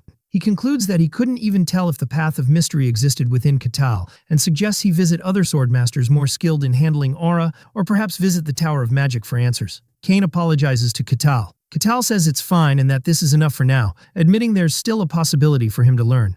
He thanks him, saying he learned a lot from this encounter. Kane thinks that every barbarian he has met so far has been wild, plundering non-stop and desiring only drink and violence, but this barbarian is different. Kane asks Catal if he has ever considered settling down in this kingdom. When Catal inquires about the meaning, Kane explains that he means declaring loyalty to the kingdom and receiving a title. He adds that with Catal's strength, he would receive a high rank, and that Kane himself would be his sponsor. Catal immediately refuses, declaring he doesn't want to be tied down by anything. Kane had hoped in his heart that if he could bring this barbarian to the royal palace, perhaps they could break free from the empire's dominance. Kane tries to persuade him again, wondering if getting a noble title isn't appealing enough. Catal replies that he will enjoy his own pleasures. Kane understands his decision and accepts it. Catal thanks him again and promises he will not forget this favor. As Kane walks away, he thinks about the ridiculous idea he had. He thought for a moment he could control Catal, but he realizes no one can. This barbarian acts only according to his own will and thoughts. He concludes that Catal might be more troublesome than other barbarians because he is unpredictable. Later, Kane and Lord Barkin discuss the matter. Kane sighs, wondering what the Emperor is thinking with his desire to conquer the demonic realms. The Lord realizes that the Emperor desires this conquest. He asks if the Emperor is serious, noting that scouts are dying in vain under the guise of reconnaissance. Kane confirms his seriousness, speculating that the Emperor might believe he is the reincarnation of the ancient Emperor. The Lord says this is a matter for the future, as they have not yet conquered all human lands. The Lord concludes that the invasion will happen one day. Kane confirms this, adding that a summons could come at any time because their region is also imperial land. Kane laments that the world is strange enough, and now the Emperor is half mad too. The Lord wonders if some rumors are true. Kane confirms the rumors are true, declaring that the demons have begun to move. He explains that although it's not confirmed, dungeons are appearing at an abnormal rate, and there are rumors that the anomaly of the demonic world has begun to leak outside. He concludes that something is happening, and it is definitely not in humanity's favor. Kane comments that perhaps the strangest thing has already arrived, referring to Catal, and the Lord agrees with him. When Kane asks for his opinion, the Lord replies that he doesn't know. Lord Barkin concludes his final assessment of Catal, explaining to Swordmaster Kane that at least he is not hostile towards them, but beyond that, he cannot say anything for certain. The next day, as Catal walks around the city, he notices that people seem scared and panicked upon seeing him. He wonders if people are reacting with fear because of his clothes. Catal completely misunderstands the situation, thinking the problem is his clothes made of animal hide, which are not considered civilized. He enthusiastically decides he will buy civilized clothes. He enters a clothing store, and the shop owner is terrified upon seeing him. When Catal asks to buy clothes, the shop owner apologizes, saying he has nothing in his size, but suggests they could make a custom outfit for him if he gives him some time. Catal is pleased to hear this possibility and agrees to the custom order. The shop owner tells him he will call him when it's finished. The shop owner fearfully imagines Catal's angry reaction if he doesn't like the outfit, wondering if he will survive this encounter. While Catal is on his way to the guild hall, he spots a small glowing blue gem on the ground. He picks it up and examines it, noting its unusual glow. He decides to ask about it at the guild hall. There, he asks Rosa if she knows what this gem is. He explains that he found it on his way here. He notes that it doesn't look like an ordinary bead, and Rosa agrees to take a look. She examines it and notes that it doesn't look like a gem, and that it is polished or handmade. She notes that it has no name but seems very valuable. While examining it, a light flashes and she enters a trance-like state. Catal snaps his fingers to get her attention and asks if she is okay. Rosa wakes up confused, and Catal tells her it seemed like her mind was drawn to the gem, then dismisses it. Rosa feels that the gem radiates a strange energy and is difficult to identify, and suggests having it appraised. Catal politely declines the offer, saying he'd rather find out for himself as that's part of the fun. He changes the subject and asks about today's quests. Rosa hands him the quest list filled with simple jobs. Catal takes the board to look at the quests. Later, after another day of work, Catal rests, feeling satisfied with his day full of accomplishments. He examines the mysterious gem again, wondering about its true nature and function, and remembers how it affected Rosa. He suddenly hears a voice emanating from the mysterious bead, telling him to come to it. The voice echoes in his head, and he wonders if it's asking him to go somewhere. He finds it amusing that the bead is showing him a map in his mind, and wonders if this is some kind of mind control magic. After a moment of thought, he decides to go. As he is on his way, he tells the insistent voice to be quiet, assuring it that he is coming. He follows the mental map to a dark, hidden location, and wonders if this is the place. A magical entrance appears before him. Catal enters and announces his arrival, asking who called him.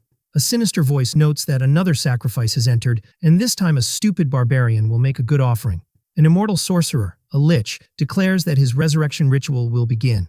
The narrative reveals the lich's story. In a time of ancient chaos, there was an evil sorcerer who manipulated kings and ignited wars. But his evil deeds eventually led to his exposure and defeat at the hands of heroes. Moments before his defeat, he succeeded in transferring his soul into a life vessel, thus becoming a lich. A lich is defined as a being that achieves immortality by embedding its soul in a life vessel. Thus, the evil sorcerer became a lich, plotting his resurrection. To complete his resurrection, he needed a large number of souls as sacrifices, so he settled near a remote territory and scattered enchanted beads to lure victims one by one.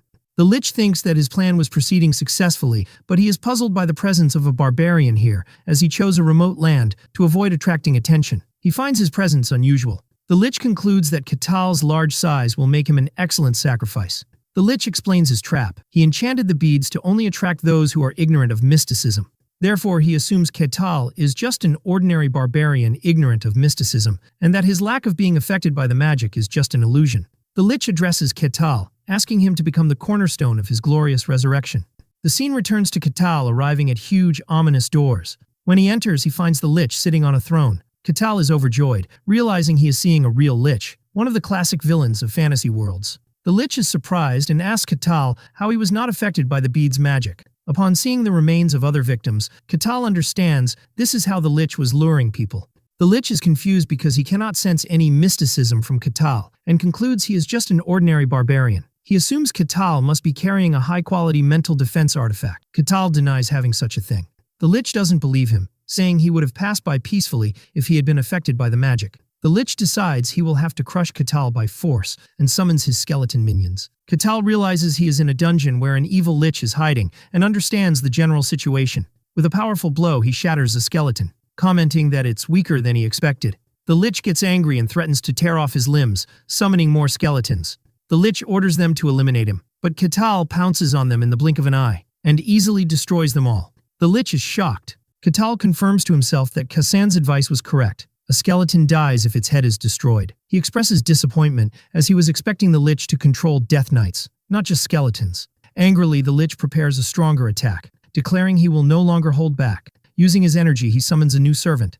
A fully armored skeletal knight appears. Katal is surprised to see another skeletal knight here. He finds it interesting, wondering if the settings of the skeletal knight the Lich creates are different. The Lich orders the knight to attack. Katal prepares to face the skeletal knight created by the Lich. He blocks the knight's attack with his arm and launches a counterattack that shatters the knight's armor and shield. Katal comments that this knight is indeed sturdier. The Lich orders his knight to release all its mana. The knight is surrounded by a powerful aura of energy and unleashes its full power. Katal receives the attack. He thinks that the skeletal knight created by the Lich is a bit unusual. He then completely shatters it with a single punch. Katal stomps on its remains and asks, "Is that all?"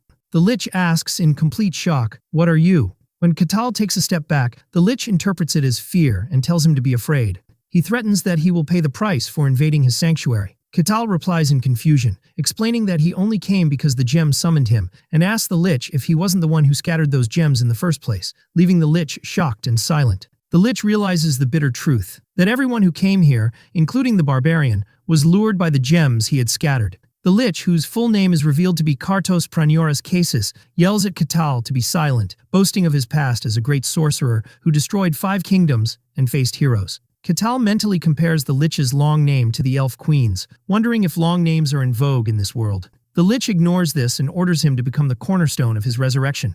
The Lich casts a powerful spell. Katal recognizes it as a spell to manipulate human emotions. It is explained that this spell is a unique magic developed by Kartos, which works by extracting negative emotions and trapping the target within them, leading to the shattering of their mind. The Lich is confident, believing that a barbarian who can't even use mysticism will be completely helpless against true magic. He is puzzled about what to do with Katal, noting that he seems different and isn't wearing any powerful artifacts. He decides to capture him for study and orders his skeletons to drag him away. As the skeletons approach the seemingly helpless Katal, he easily shatters them. The Lich is shocked. He cannot understand how his mind control spell, which should have worked perfectly, failed. Katal sarcastically asks if the Lich was done just standing and watching, and then tried to use the same skeleton tactic again. He describes his methods as boring, which enrages the Lich. The Lich thinks that it is impossible for humans, even transcendent ones, to resist emotion magic. Katal mocks him, asking if he can't use simpler spells like Fireball, which the Lich takes as an insult. The Lich begins to chant a new, more powerful spell. He unleashes a massive dark magic attack meant to swallow the world and plunge it into chaos. Katal's eyes sparkle with excitement as he watches this spectacular magical display. The Lich orders Katal to be devoured, and the attack completely engulfs Katal. The Lich laughs, declaring his victory, but he suddenly starts to cough. He collapses, having exhausted all his magical energy, but confident that this final spell was enough. Katal emerges from the dust, commenting that the attack was impressive. The Lich is completely shocked. Katal stands before him completely unharmed and asks, "But is that all?" The Lich cannot believe that even this attack didn't work. He thinks that he used his most powerful mind control spell, which should have shattered the mind of a legendary hero. He asks in despair, "Then what are you?" Component placement, to which Katal replies that, although the attack was flashy, he didn't feel much from it. Katal tells the Lich that if this is all he has, it's his turn now. The Lich is shocked, realizing that Katal came here knowing his identity. The Lich laughs insanely, assuming Katal is an agent of the Empire, and praises their intelligence network for tracking him down so quickly. He vows that he will rise again, and will rule the world once more. The Lich thinks that Katal must be a product of the human farm he heard about in the Empire, a place for breeding specialized talents. He concludes that he is an assassin specially trained to kill him. Despite this, he screams defiantly that he will kill Katal and overthrow the Empire. Katal is completely bewildered, wondering if the Lich is insane. In a final desperate attempt, the Lich casts a spell and screams, demanding Katal's body. He tries to possess Katal's body by entering his mind. The narrative explains that this action will leave him trapped in this body for the rest of his life, unless he becomes a Lich again. The Lich declares that Katal's body is now his. But inside Katal's mental world, the Lich is shocked and confused. He wonders if this is the Barbarian's inner world, as he has never seen anything like it before, and realizes that just being in this place is enough to corrupt and shatter the mind. The Lich screams that this is not the work of the Empire. His mind begins to collapse. Outside, Catal stands in complete confusion. He thinks that the Lich was muttering some words and then suddenly collapsed. He is disappointed. While the Lich's dark aura was impressive, that was all there was to it, and he was looking forward to seeing his magic. He concludes that Liches in this world are not that strong. Catal decides to take the rewards, noticing the Lich's staff, which was glowing. He picks up the staff, wondering if it helps in casting spells and if he would be able to use magic if he kept it. He decides to keep this discovery a secret. He then spots a vase and wonders if it is the Lich's life vessel. He decides to take it to Rosa for appraisal, but he feels that something is still missing. He notices something strange in front of him that looks like a gate, wondering if there is a hidden room. He presses a mechanism on the throne, and a voice responds, "Correct answer." A secret passage opens, revealing the hidden sacrifice room of the Lich Kartos. He wonders who the people inside are and where they came from. The people inside the room react with surprise and fear upon seeing him. Catal wonders what he should do with them, and for now, decides to return to the territory. He believes that once he explains the situation, they will probably send someone to take care of it. Upon returning to the mercenary guild, Rosa greets him, noting that he is back early today. Catal confirms that something came up. He tells her it's about the gem he showed her the day before. Rosa thinks he is joking about finding a Lich, but Catal asserts that he was not joking. Rosa is still skeptical, wondering why one of only 5 Liches in the world would appear in such a secluded place. To prove his point, Catal presents her with a ceramic pot, saying he believes it's the Lich's life vessel, and asks her to appraise it. Rosa is shocked, realizing he wasn't joking. Catal adds that there were a few people inside the Lich's hideout. He mentions that he thought about bringing them, but their souls had already departed, so he left them for now, expressing hope that the guild will send someone to handle the situation. Rosa starts connecting the dots, remembering the recent recurring disappearances in the territory, and realizes these people were likely the Lich's victims. She panics and says she will call someone immediately. A short while later, the guard captain arrives, shouting and asking about the Lich, and Catal greets him calmly. Catal reassures the captain that everything has been taken care of, and that it was no big deal. When the captain asks for the Lich's identity and mentions the name Kartos Pranioras Cases, Catal confirms the name sounds familiar. The captain immediately recognized the name, explaining that Kartos was a sorcerer who turned the world upside down 100 years ago, causing immense chaos with his emotion-manipulating magic. He adds that he drove kings mad and brought down 5 kingdoms. Catal explains that the Lich wasn't that impressive and that he destroyed himself while doing something strange. The captain finds it hard to believe that a legendary sorcerer like Kartos destroyed himself and asks Catal for a clearer explanation. Catal says he doesn't have much to add. The captain decides he must report to the Lord immediately. Later, the Lord and the captain discuss the situation. The Lord expresses his confusion about a Lich being near the territory. He wonders if it could have been another type of monster. But the captain rules that out based on the testimonies of the rescued victims and the presence of the life vessel as evidence. The Lord considers the seriousness of having the Lich's life vessel near the territory. It is dangerous enough that the Empire will send investigators, and this is particularly worrying with Swordmaster Cain absent from the territory. He considers the whole situation a major headache. He orders a messenger to be prepared to send to the kingdom, but feels they are somewhat fortunate. The guard captain agrees, noting that if it weren't for the Barbarian discovering the Lich, their territory would have been the first victim. The Lord deduces that Kartos, the Lich, was likely preparing for his resurrection. He concludes that the situation was not normal at all. The Lord says that such a great deed deserves a valuable reward, but he doubts whether his territory can offer a suitable reward. The next day, a panicked servant wakes the Lord from his sleep. The servant informs him of the arrival of Lady Aquas, the heretic inquisitor of the sun god, which shocks the Lord. He wonders in confusion why she has come here. The heretic inquisitor appears in all her majesty. The Lord nervously welcomes her and introduces himself. She thanks him for his hospitality. She introduces herself as Aquas, the heretic inquisitor of the sun god, and it's mentioned she is the youngest to ever hold this title. It is recounted that she executed 7 sorcerers and single-handedly stopped a large-scale ritual. She is currently the most powerful heretic inquisitor on the continent, wielding authority that surpasses that of lords. Even the Empire bows to the orders of the sun god in her presence. The Lord wonders again about the reason for her presence. Aquas notes that the territory has been noisy recently. The Lord explains that a minor problem occurred in a dungeon and was resolved, concluding that her visit is not because of the Lich. When he asks her the reason for her visit, she says she came to talk about the prophecy, but she adds that before she tells him the details of the prophecy, she would first like to confirm what happened in the territory. The Lord asks her worriedly if she means the Barbarian and the Lich. She confirms it, and adds that the Lich was probably Kartos Pranioras Cases. The Lord is shocked that she knows, and Aquas tells him that the confirmation is here. He presents her with the life vessel of the Lich Kartos. Aquas is visibly shocked upon seeing the life vessel. She asks if that Barbarian is still in the territory. The Lord confirms he is still residing there. Aquas wonders if it's possible that the Barbarian defeated Kartos. The Lord replies that it is possible. He then drops the final shocking piece of information. that Lord Cain himself was defeated by him, leaving Aquas in a state of complete shock. Aquas deduces that a new powerful figure has appeared and asks about this Barbarian's tribe. Lord Barkin tells her that he claims to be from the White Snowfield, and Aquas is shocked, wondering how something from a demon realm could appear in the outside world. She thinks that this Barbarian might be the reason she came here. She requests to meet the Barbarian personally. Meanwhile, Katal contemplates the Lich's staff, which he believes is a tool to support magic, and decides he will ask mages about it later. Then he realizes it's time for something.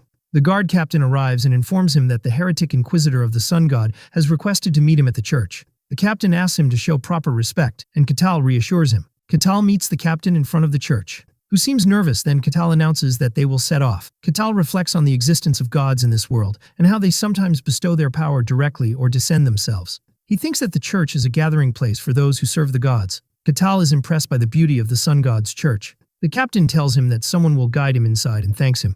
Katal enters the majestic church and is greeted by 3 priestesses dressed in white. One of them tells him that Lady Aquas has been waiting for him and will escort him to the room. Katal meets Aquas, the heretic inquisitor of the sun god. He introduces himself as Katal the Barbarian and expresses his pleasure at meeting her. Aquas notices his smile and wonders about its meaning, while Katal thinks that she must be very skilled. Katal asks for the reason he was summoned. Aquas explains that it concerns what happened in the dungeon recently, specifically Kartos, the Lich whom Katal claims to have defeated. She adds that Kartos committed great evils throughout the world, and that after becoming a Lich, no one could stop him except a hero. Katal confirms he has heard that, but insists that the Kartos he saw was just a self-destructing Lich. He clarifies that he can only tell her what he saw. Aquas suggests that she allow the sun god she serves to observe their conversation. She explains that if he lies in the presence of the god, a negative reaction will occur, and Katal understands this to be a divine lie detector. Aquas assumes that Katal, as a barbarian, will refuse this proposal. But Katal wonders why he would refuse, considering it a rare opportunity to experience a god's power directly, and he eagerly agrees to start immediately. Aquas is astonished, wondering why he seems so excited. Aquas asks if this proposal bothers Katal. Katal inquires about her meaning, and she clarifies that she means the fact that the god will be watching him. Katal wonders why this would be bothersome, declaring that he has nothing to hide because he hasn't told a single lie. Aquas agrees to proceed and begins to pray. She calls upon her god, who watches from above and observes the sun in all its glory. To reveal any lingering falsehoods, a brilliant light floods the area, and Katal feels an immense presence that transcends human description. He realizes that this presence is curious about him. Aquas is relieved that there is no negative reaction, and begins the ritual. She declares that from now on, within this pillar of light, lying is forbidden. Katal confirms his understanding. Under the direct observation of the sun god, the dialogue between Katal and Inquisitor Aquas began. Katal explained the details of the dungeon clearing operation where he faced the Lich, and as he spoke, the radiant divine power emitted no negative reaction, confirming that everything he said was the absolute truth. Inwardly, Aquas concluded that the Lich Kartos must have been in a severely weakened state while preparing for his resurrection ritual, and that Katal was lucky the sorcerer was not at his full magical strength. Otherwise, this barbarian would not be standing before her now. After the process ended, Katal asked her if her doubts had been dispelled, and she confirmed it and apologized for her impertinence. But he replied that it was fine, as he too had enjoyed this unique experience. After that, Aquas asked for permission to ask one last personal question, and after he agreed, she nervously and directly asked him in a serious tone if he was truly from the White Snowfield. When Katal calmly confirmed his identity, Aquas appeared shocked and disbelieving, wondering how someone could truly come from that demon realm, and she connected his existence to the legend of the Ashen Barbarian told by the Emperor long ago. With a sudden sharp gaze, her red eyes gleaming, she was surprised when Katal expressed a desire to ask her a question in turn. Katal asked Aquas why she had come to this specific territory, and she replied that she had personal business. But Katal countered with a piercing look, asking if her mission was primarily to ascertain whether he was an unclean being. Surprise struck Aquas, who tried to deny it. But Katal clarified that he meant the Eye of God, cleverly pointing out that the god's personal presence to observe their conversation was a momentous event that far exceeded simple lie detection. Under the influence of the god's power that prevents falsehood, Aquas had no choice but to admit the truth of his words. Katal deduced from this that he had been her target from the beginning, which Aquas denied, explaining that it was only upon arriving in the territory that she thought he might be the person mentioned in a prophecy, but the result of the divine observation proved otherwise. Aquas apologized for hiding her true intentions, which Katal accepted, finding the matter interesting in its own way. He then took the opportunity to ask her about the content of that prophecy. Aquas hesitated, clutching the sun symbol hanging around her neck, explaining that this was a secret she usually only revealed to those she trusted, but she decided to speak. Aquas began to narrate the details of the prophecy to Katal, whose face showed signs of astonishment. After some time, Aquas was lost in deep thought, standing by the large church window, until the sound of someone's footsteps interrupted the moment, and she turned to see who it was. It was Lord Barkin. He noticed the worry on Aquas's face. She told him that she had met someone, but this meeting had only made her thoughts more tangled. The Lord asked her who that person was. Aquas confirmed with certainty that Katal was indeed a barbarian from the White Snowfield. The Lord asks in astonishment if this is true, and she replies in the affirmative, adding that if this news were to spread, it would cause turmoil throughout the entire world. The Lord laments that what he had hoped was just a rumor had turned out to be an undeniable truth. The Lord expresses his concern, pointing out that many, chief among them the Emperor, wish to explore the White Snowfield, and that the world would descend into chaos if the Emperor decided to act on this news. Aquas reassures him that there is no need to worry about that, explaining that her organization will handle the Lich Kartos themselves and that they intend to keep the barbarians' existence a secret from the public, which greatly relieves the Lord. He then asks her if all barbarians from the White Snowfield are as strong as Katal, to which she replies in the negative, reasoning that if they were all like him, they would have already left the snowfield and conquered the world. The Lord agrees with her, adding that the barbarians scattered across the world, despite their immense physical strength, are characterized by stupidity, which is a natural shortcoming in them. But he wonders with concern about the grave consequences if these physically dominant beings also acquired intelligence. Aquas tells him she heard that Katal possesses both strength and intelligence, and adds that she also heard the current king of the barbarians is different from his predecessors. Aquas replies that she met him once, and he was indeed different from ordinary barbarians. The Lord comments that a meeting between these two could be interesting, but Aquas strongly rejects the idea. The Lord is surprised by this, and Aquas continues explaining that the relationship between barbarians and the followers of the gods is not good at all, and that their growing power is not something to be taken lightly. The Lord changes the subject, asking about the content of the prophecy that necessitated a private meeting between her and Katal. She explains that she needed to confirm something, and when the Lord asks what that was, she replies that she wanted to know if Katal was purely human, or if he was just another being pretending to be human. The Lord is shocked and asks her what exactly the prophecy said. Aquas stands before the large window, preparing to reveal its contents. And when she does, the Lord appears completely stunned, muttering words of disbelief. Later, the Lord summons Katal again. Katal tells him that, thanks to him, his affairs are going well in the territory, and then asks why he was summoned. The Lord explains that he has something to tell him as the ruler of the territory. Although Katal shows disinterest, the Lord continues, announcing that he has prepared a reward for Katal in appreciation for saving the territory. The Lord orders the reward to be brought in, and surprise shows on Katal's face when one of the guards places the reward before him. It was a small leather pouch. Lord Barkin explains that this is no ordinary pouch and asks him to inspect it himself. Katal holds the pouch, guessing at its special nature, and the Lord encourages him to check what's inside, revealing to him that it is an artifact of the bag type. He tells him that he can store many items inside it, as much as its size allows, and that the internal space is roughly equivalent to the size of the reception hall they are sitting in. Katal is amazed, realizing that this is the first time he has seen a real artifact, a tool made by magic. The Lord adds that he can put whatever items he wants inside, even if they are larger than the pouch's opening itself. Katal enthusiastically decides to test this immediately using his large axe. As he holds his axe over the small opening, doubting it could possibly fit, the axe is completely pulled into the pouch in a flash, much to his astonishment. The Lord explains that to retrieve any item, he just has to reach his hand inside and imagine that item. Katal follows the instructions and successfully pulls out his axe again, expressing how amazing it is. The Lord tells him this is his gift for saving the territory and hopes he likes it, to which Katal enthusiastically replies that he loves it and will definitely make good use of it. The Lord is pleased with Katal's reaction and considers the matter concluded, but he thinks to himself that the matter of the prophecy still remains, wondering what is happening in his remote territory. He recalls the Swordmaster's words when he told him that things from the demon realms were starting to appear and spread in the world, and that something significant was happening. The Lord connects this to the prophecy. He remembers when Aquas told him its content, that a great evil would descend upon this very territory, and from it would spread throughout the world. It turns out that in the Barkin territory, which is connected by a network of villages, communication with one of these villages was suddenly lost. At first the matter was not given much attention, but when people from a neighboring village were sent to investigate, they never returned. After that, the Lord sent his official guards, but they too disappeared. Only then did the Lord realize that something dangerous was happening.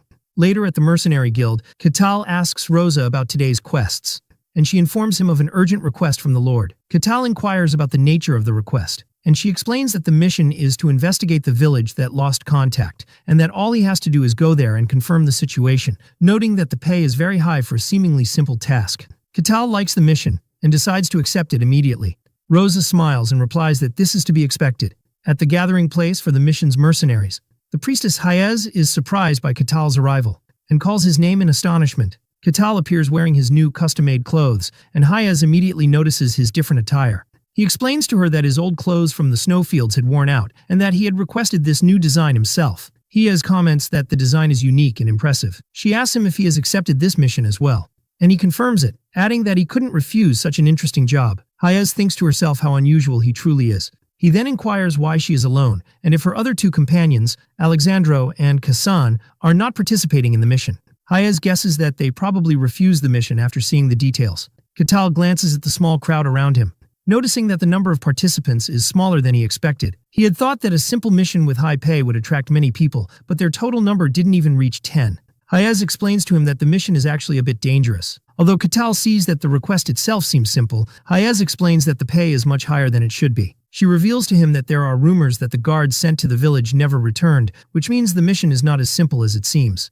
Nevertheless, Katal insists that the attendance is still too low. Hayez hesitantly tells him that there is another rumor that explains this. She reveals to him that it's related to Lady Aquas. Katal is surprised to hear the name, and Hayez reveals that the heretic inquisitor of the sun god, Lady Aquas, will be participating in this mission, adding that very few mercenaries dare to work alongside her. Hayez expresses her personal concern, wondering if Aquas plans to cleave her head off. Katal reassures her that it won't happen, describing Aquas as a polite and kind woman. Hayez is shocked to learn that Katal knows Lady Aquas, and he confirms that he knows her, even describing her as his friend. Hayez stands speechless, unable to comprehend the idea of a heretic inquisitor and a barbarian being friends. At that moment, Katal approaches Aquas, who has arrived at the location, and greets her, saying it's good to see her again. Aquas coldly replies that she never recalls them becoming friends.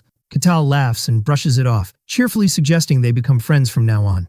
Aquas ignores his suggestion and changes the subject, turning to Hayez, who is standing next to Katal, and asking if his companion is also a follower of another god. Katal is surprised that Aquas knows Hayez. Aquas inquires why Hayez is here, explaining that, as far as she knows, the followers of Lady Calusia are currently in a period of rest. Aquas thinks that only high-ranking members are supposed to be active at this time, but she quickly retracts her suspicion, telling Hayez that she must be mistaken, as she doesn't know every detail of every religious organization.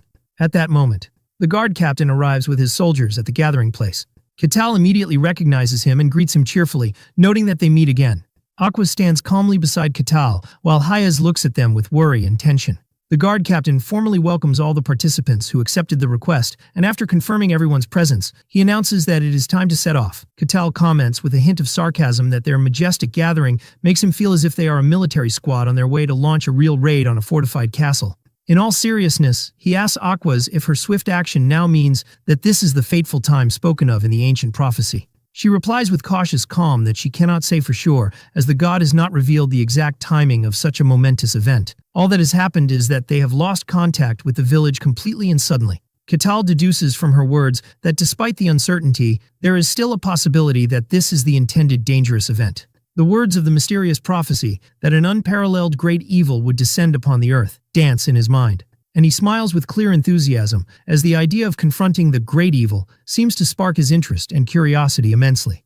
After a period of cautious walking, the team finally reaches the entrance of the lost village, which is enveloped in a suspicious silence. The guard captain asks Aquas about her spiritual feeling towards the place, and she replies with concern that she cannot sense any living presence at all, as if the village is devoid of souls. The captain guesses that the inhabitants might have simply fled in fear of something, and he issues orders for his men to disperse and search thoroughly for any clues that might reveal the secret of this disappearance. The mercenaries, Katal and Hayez, agree without hesitation and begin to spread out among the silent alleys of the village.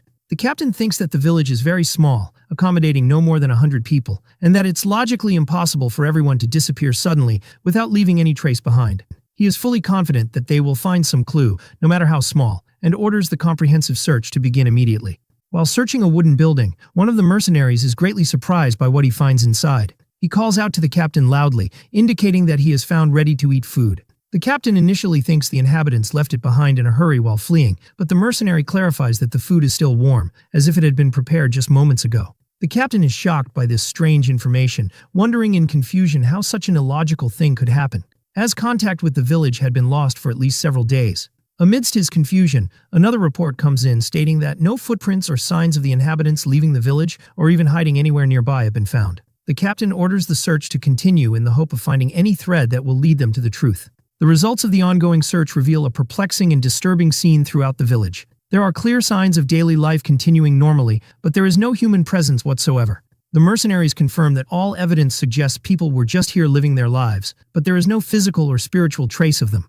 The captain asks Aquas if she has any explanation for this mystery, but she admits her inability and that she also does not know what is going on. He then turns to Katal, who in turn confirms that he has found no significant clues and that he feels no strange presence in the air. The captain expresses his extreme frustration and anger at this mysterious situation that defies all imagination. Katal calmly and confidently suggests that they ask someone who might know the answer they are looking for. The captain is puzzled by his words, so Katal explains that there is another person present with them in this deserted village. Everyone is surprised and looks around nervously, and the captain spots a strange-looking woman who was not among them before, wondering in horror how long she has been standing there among them in silence.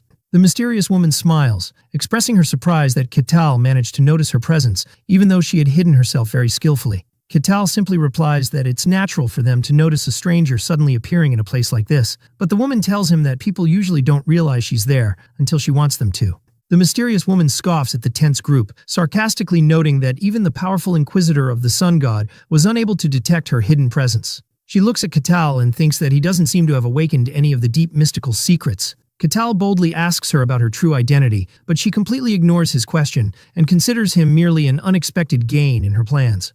The guard captain feels the imminent danger emanating from her and shouts at everyone to retreat immediately and get away from her. The captain realizes with shock and horror that Aquas, despite being the most powerful inquisitor among them, also cannot sense this woman's presence at all, as if she were a ghost. In a moment of terror, the captain reaches two possible conclusions, with no third option. Either this woman is not an evil or demonic being at all, or she represents an evil of a very high and powerful level that her presence cannot be detected by conventional means. With a sinister smile that chills the blood in their veins, she announces that she has made her decision about their fate. Describing Katal as an interesting barbarian, she vows in a decisive tone that she will take him with her to hell to be her slave forever. The woman transforms to reveal her terrifying true demonic form and unleashes a massive ball of destructive purple energy. She flies before them in the air, defying gravity. While Katal, Hayez, and Aquas watch the scene in complete shock and helplessness before this overwhelming power they have never witnessed before. The guard captain screams for everyone to run for their lives, but the mercenaries discover they are trapped inside a transparent magical barrier that suddenly appeared, and they desperately try to break it with force. The demoness announces in a voice that echoes throughout the village that the entire place is now under her absolute control and no one can escape her grasp, adding as she licks her lips greedily that they have all become her prey. Everyone realizes they are facing a real and powerful demon, and a terrified Hayez confirms that this entity is a named demon, one of the most dangerous types of demons. She begins to pray fervently to her god for salvation and deliverance from this nightmare. Katal places his hand on her head to reassure her, telling her in a calm voice to calm down, that he is by her side and will not leave her. Katal asks her what it means for a demon to have a name and what distinguishes it from others. Hayez explains with a trembling voice that most entities called demons are just weak fragments of evil and magic and are not truly powerful. But she clarifies that there are true and original demons, beings born in the depths of darkness who choose their own names, and that the weakest named demon possesses enough power to destabilize an entire kingdom and plunge it into chaos. Katal understands that this demon before them is one of those formidable powers not to be underestimated, and Hayez confirms this, recognizing her by her distinctive horns as Ashtir, a legendary demoness who appeared hundreds of years ago and caused immense destruction. Katal asks if they can break the magical barrier by force, but Hayez answers in the negative and with despair, explaining that the place has already become the demon's domain, and the only way out is to defeat it, which is nearly impossible. Katal finds this strangely interesting and is surprised when the barrier begins to crack and crumble as soon as he touches it with his hand. He then suddenly laughs, cleverly hiding the hole he made, and declares that he might enjoy watching the situation for a little longer. Hayez looks at him, completely bewildered by his calm reaction, and he gives her a reassuring gesture with his hand, telling her not to worry. The demoness Ashtir mocks Aquas, asking sarcastically if the trick she prepared for them wasn't fun and exciting to investigate. She reveals that the signs of life they found in the disappeared village, where it seemed as if people were just there, were nothing but an illusion and an elaborate demonic trick, aimed at manipulating humans and luring them into her trap. Aquas looks at her with intense disgust, describing her game as vile and despicable. Aquas thinks that summoning a named demon into the physical world requires a massive sacrifice of souls, and that the inhabitants of an entire village are barely enough as an offering for such a powerful entity. Also, turning an entire territory into a demonic domain without anyone noticing is beyond impossible. Aquas wonders in confusion how this demoness managed to descend into this world and infiltrate it without being detected by the forces of good, to which Ashtir sarcastically replies that she will not, of course, tell her secret. Aquas screams at her in anger, describing her as a vile evil that has come to defile this holy land. Ashtir laughs loudly and insults Aquas by calling her the obedient dog of the gods, and asks sarcastically if her powerful god can save her from this predicament. She then tells her seriously to listen carefully to what she is about to say, explaining that deep cracks have begun to form in the fabric of this world, and that it no longer belongs to humans and gods alone as they believe. It is narrated that a very long time ago, gods and humans engaged in a fierce war with the forces of evil, and the conflict ended in their crushing victory, with the defeated evil being banished from the world to deep dimensions. Ashtir proudly declares that she is the demoness of gravity, and that she has been eagerly awaiting this day in hell, vowing to wash away the shame of past defeat and cover the entire world with evil and darkness. Aquas angrily replies that this world will remain the property of gods and humans only, and orders the disgusting creature to return immediately from whence it came. Aquas begins a sacred ritual, calling upon her god to descend upon her with his power. A massive pillar of brilliant golden light engulfs her, and she begins to transform into a divine warrior form. While Katal thinks to himself, just as he expected, that enemies in these stories never attack during transformation scenes. Aquas finally appears clad in full golden divine armor that radiates power and light. Ashtir finds this transformation interesting and amusing, and summons a huge, elegant crystal scythe, declaring her readiness to fight. Aquas calls the demoness arrogant and overconfident, and charges towards her at super speed to attack. The two clash in a violent and powerful collision, causing a massive explosion of energy that shakes the ground beneath them. And as a result, Ashtir and Aquas are thrown back with force. Ashtir stands confidently, saying that the battle should be fought with dignity and respect, and asks sarcastically if the divine hunting dogs do not know the rules of combat. Aquas glares at her with intense anger and asks if she is done with her nonsense and ready to die.